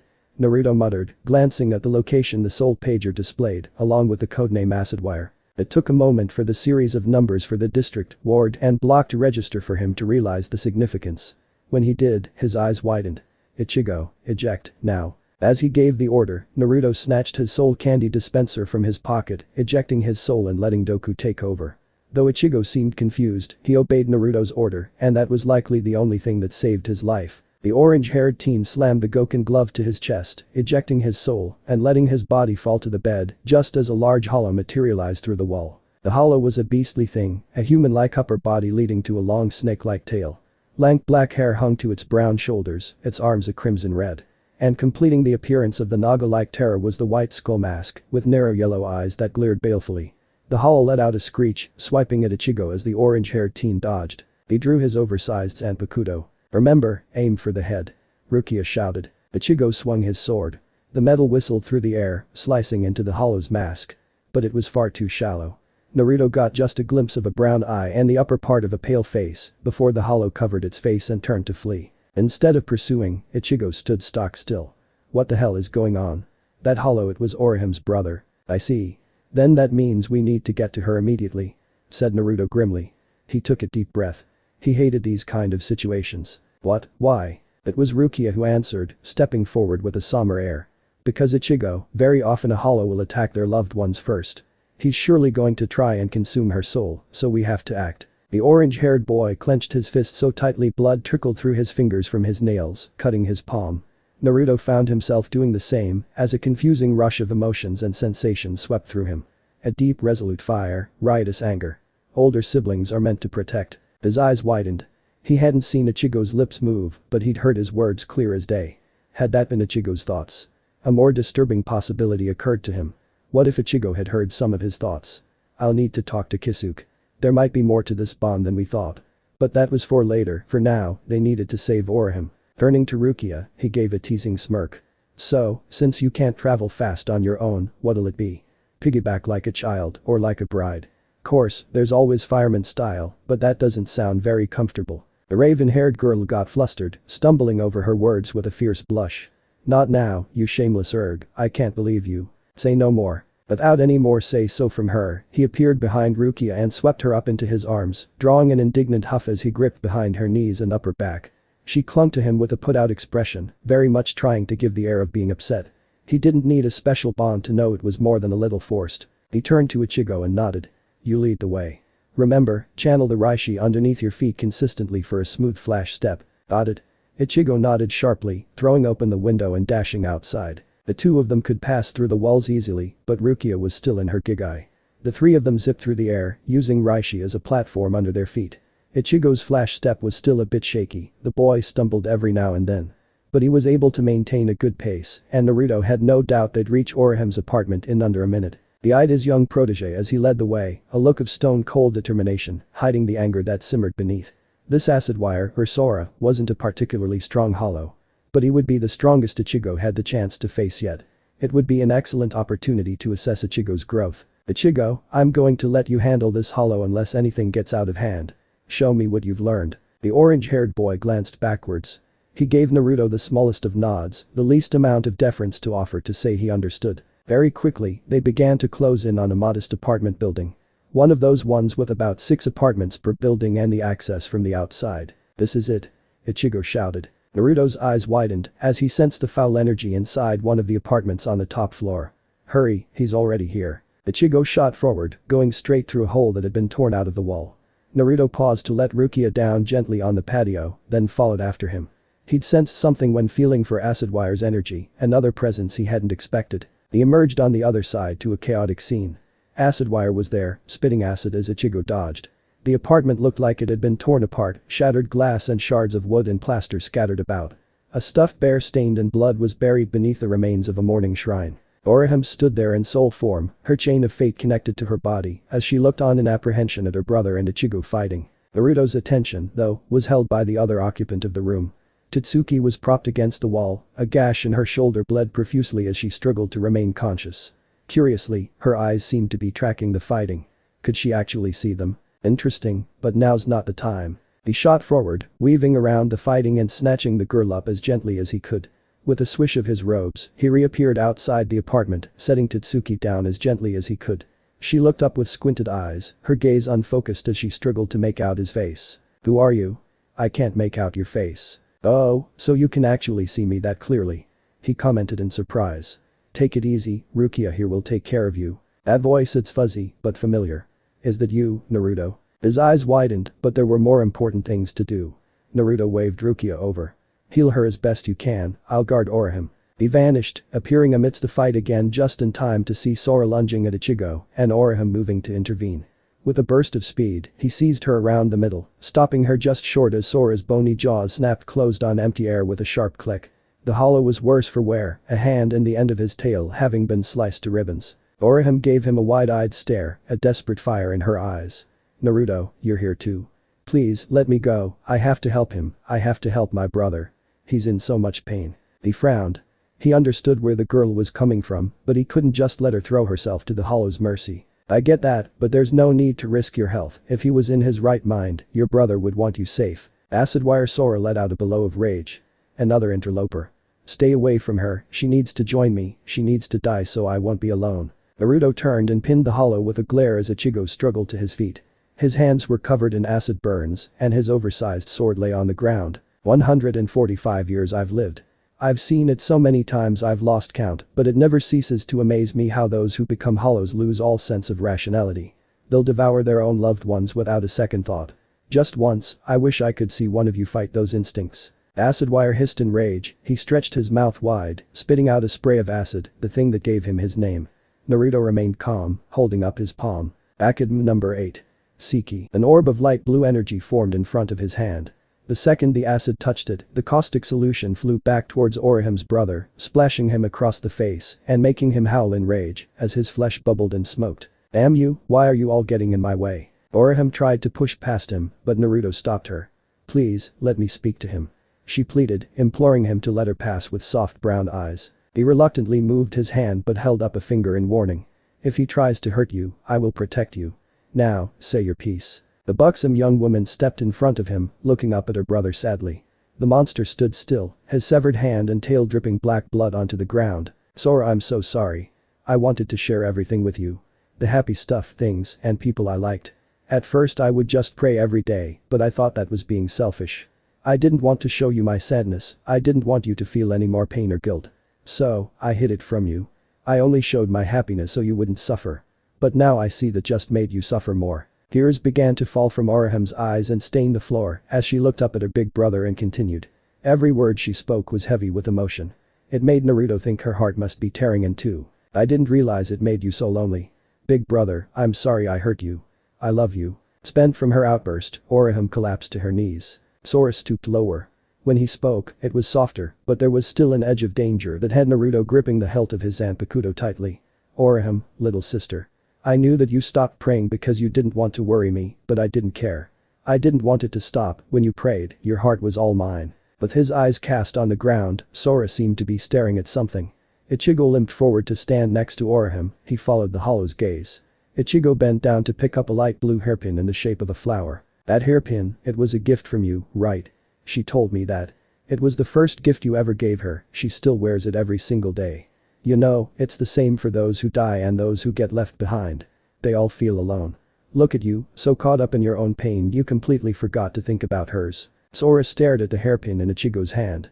For what seemed like eternity, the room was silent save for the faint whistle of the evening breeze. Then Naruto bore witness to an astounding sight. The hollow reached up with his remaining hand and seized the shattered edges of his mask. With a grim resolution, Sora tore it away, tossing the pieces to shatter on the ground. While the three of them stood silent, the hollow bent down and grabbed Ichigo's zanpakuto. Hey, what are you doing? Asked Ichigo wearily. Would you do that, isn't it dangerous? When Sora spoke, he spoke normally. The corrupted growl was gone, replaced by a soft-spoken voice. It's alright. If I were to stay as I am, I'd only lose myself and attack my beloved sister again. I couldn't bear that. So, in this moment of clarity, I want to move on. But don't worry, I won't burden you with that task, I'll do it myself. In disbelief, Ichigo shook his head in denial. But why, you're back to yourself. You don't need to. Ichigo. Rukia made her presence known. Standing at the entrance to the massive hole in the wall, she gave her substitute a stern look. He's making the right choice. This calm is only temporary. Allow him to move on in peace on his own terms. Remember, to reap a hollow isn't to kill them. It's allowing them to move on to the Soul Society by purging them of the sins committed as hollows. It is the main reason Soul Reapers exist, to cleanse them so they can move on. Sora gripped the zanpakuto tightly, pointing the blade under his chin. He looked at Oriham with an expression full of love. Goodbye Oriham. Tears welled in the orange-haired girl's eyes. Sora, have a nice day. She said softly. The older sibling's eyes widened before he gave a wide smile. You as well, little sister. I'm so glad to finally hear you say that. His gaze turned to Ichigo, who seemed a little surprised by the attention. Ichigo, may I ask you a favor, from one big brother to another? Sure. Said Ichigo uncertainly. Good. Please, take care of Oriham in my place. Sora gave his sister a teasing smile. She likes you quite a lot, it's only right you take responsibility. As Ichigo and Oriham spluttered in embarrassment, Sora gave out a gentle laugh before driving the blade into his throat. He wore a peaceful expression, even as he began to break up into tiny sparkles of light that floated away in the breeze. In the silence that followed, a black swallowtail butterfly fluttered into the night. In the wake of Sora's act, Rukia came to stand next to Naruto. Together they looked at Ichigo and Oriham as the boy helped her to her feet. How well, he got the job done, in a manner of speaking. He remarked in bemusement, talking a hollow into cleansing himself. That boy reminds me of someone, with that silver tongue. She gave him a knowing look. His lips twitched in amusement. He thought of making a bawdy comment, but now wasn't the time.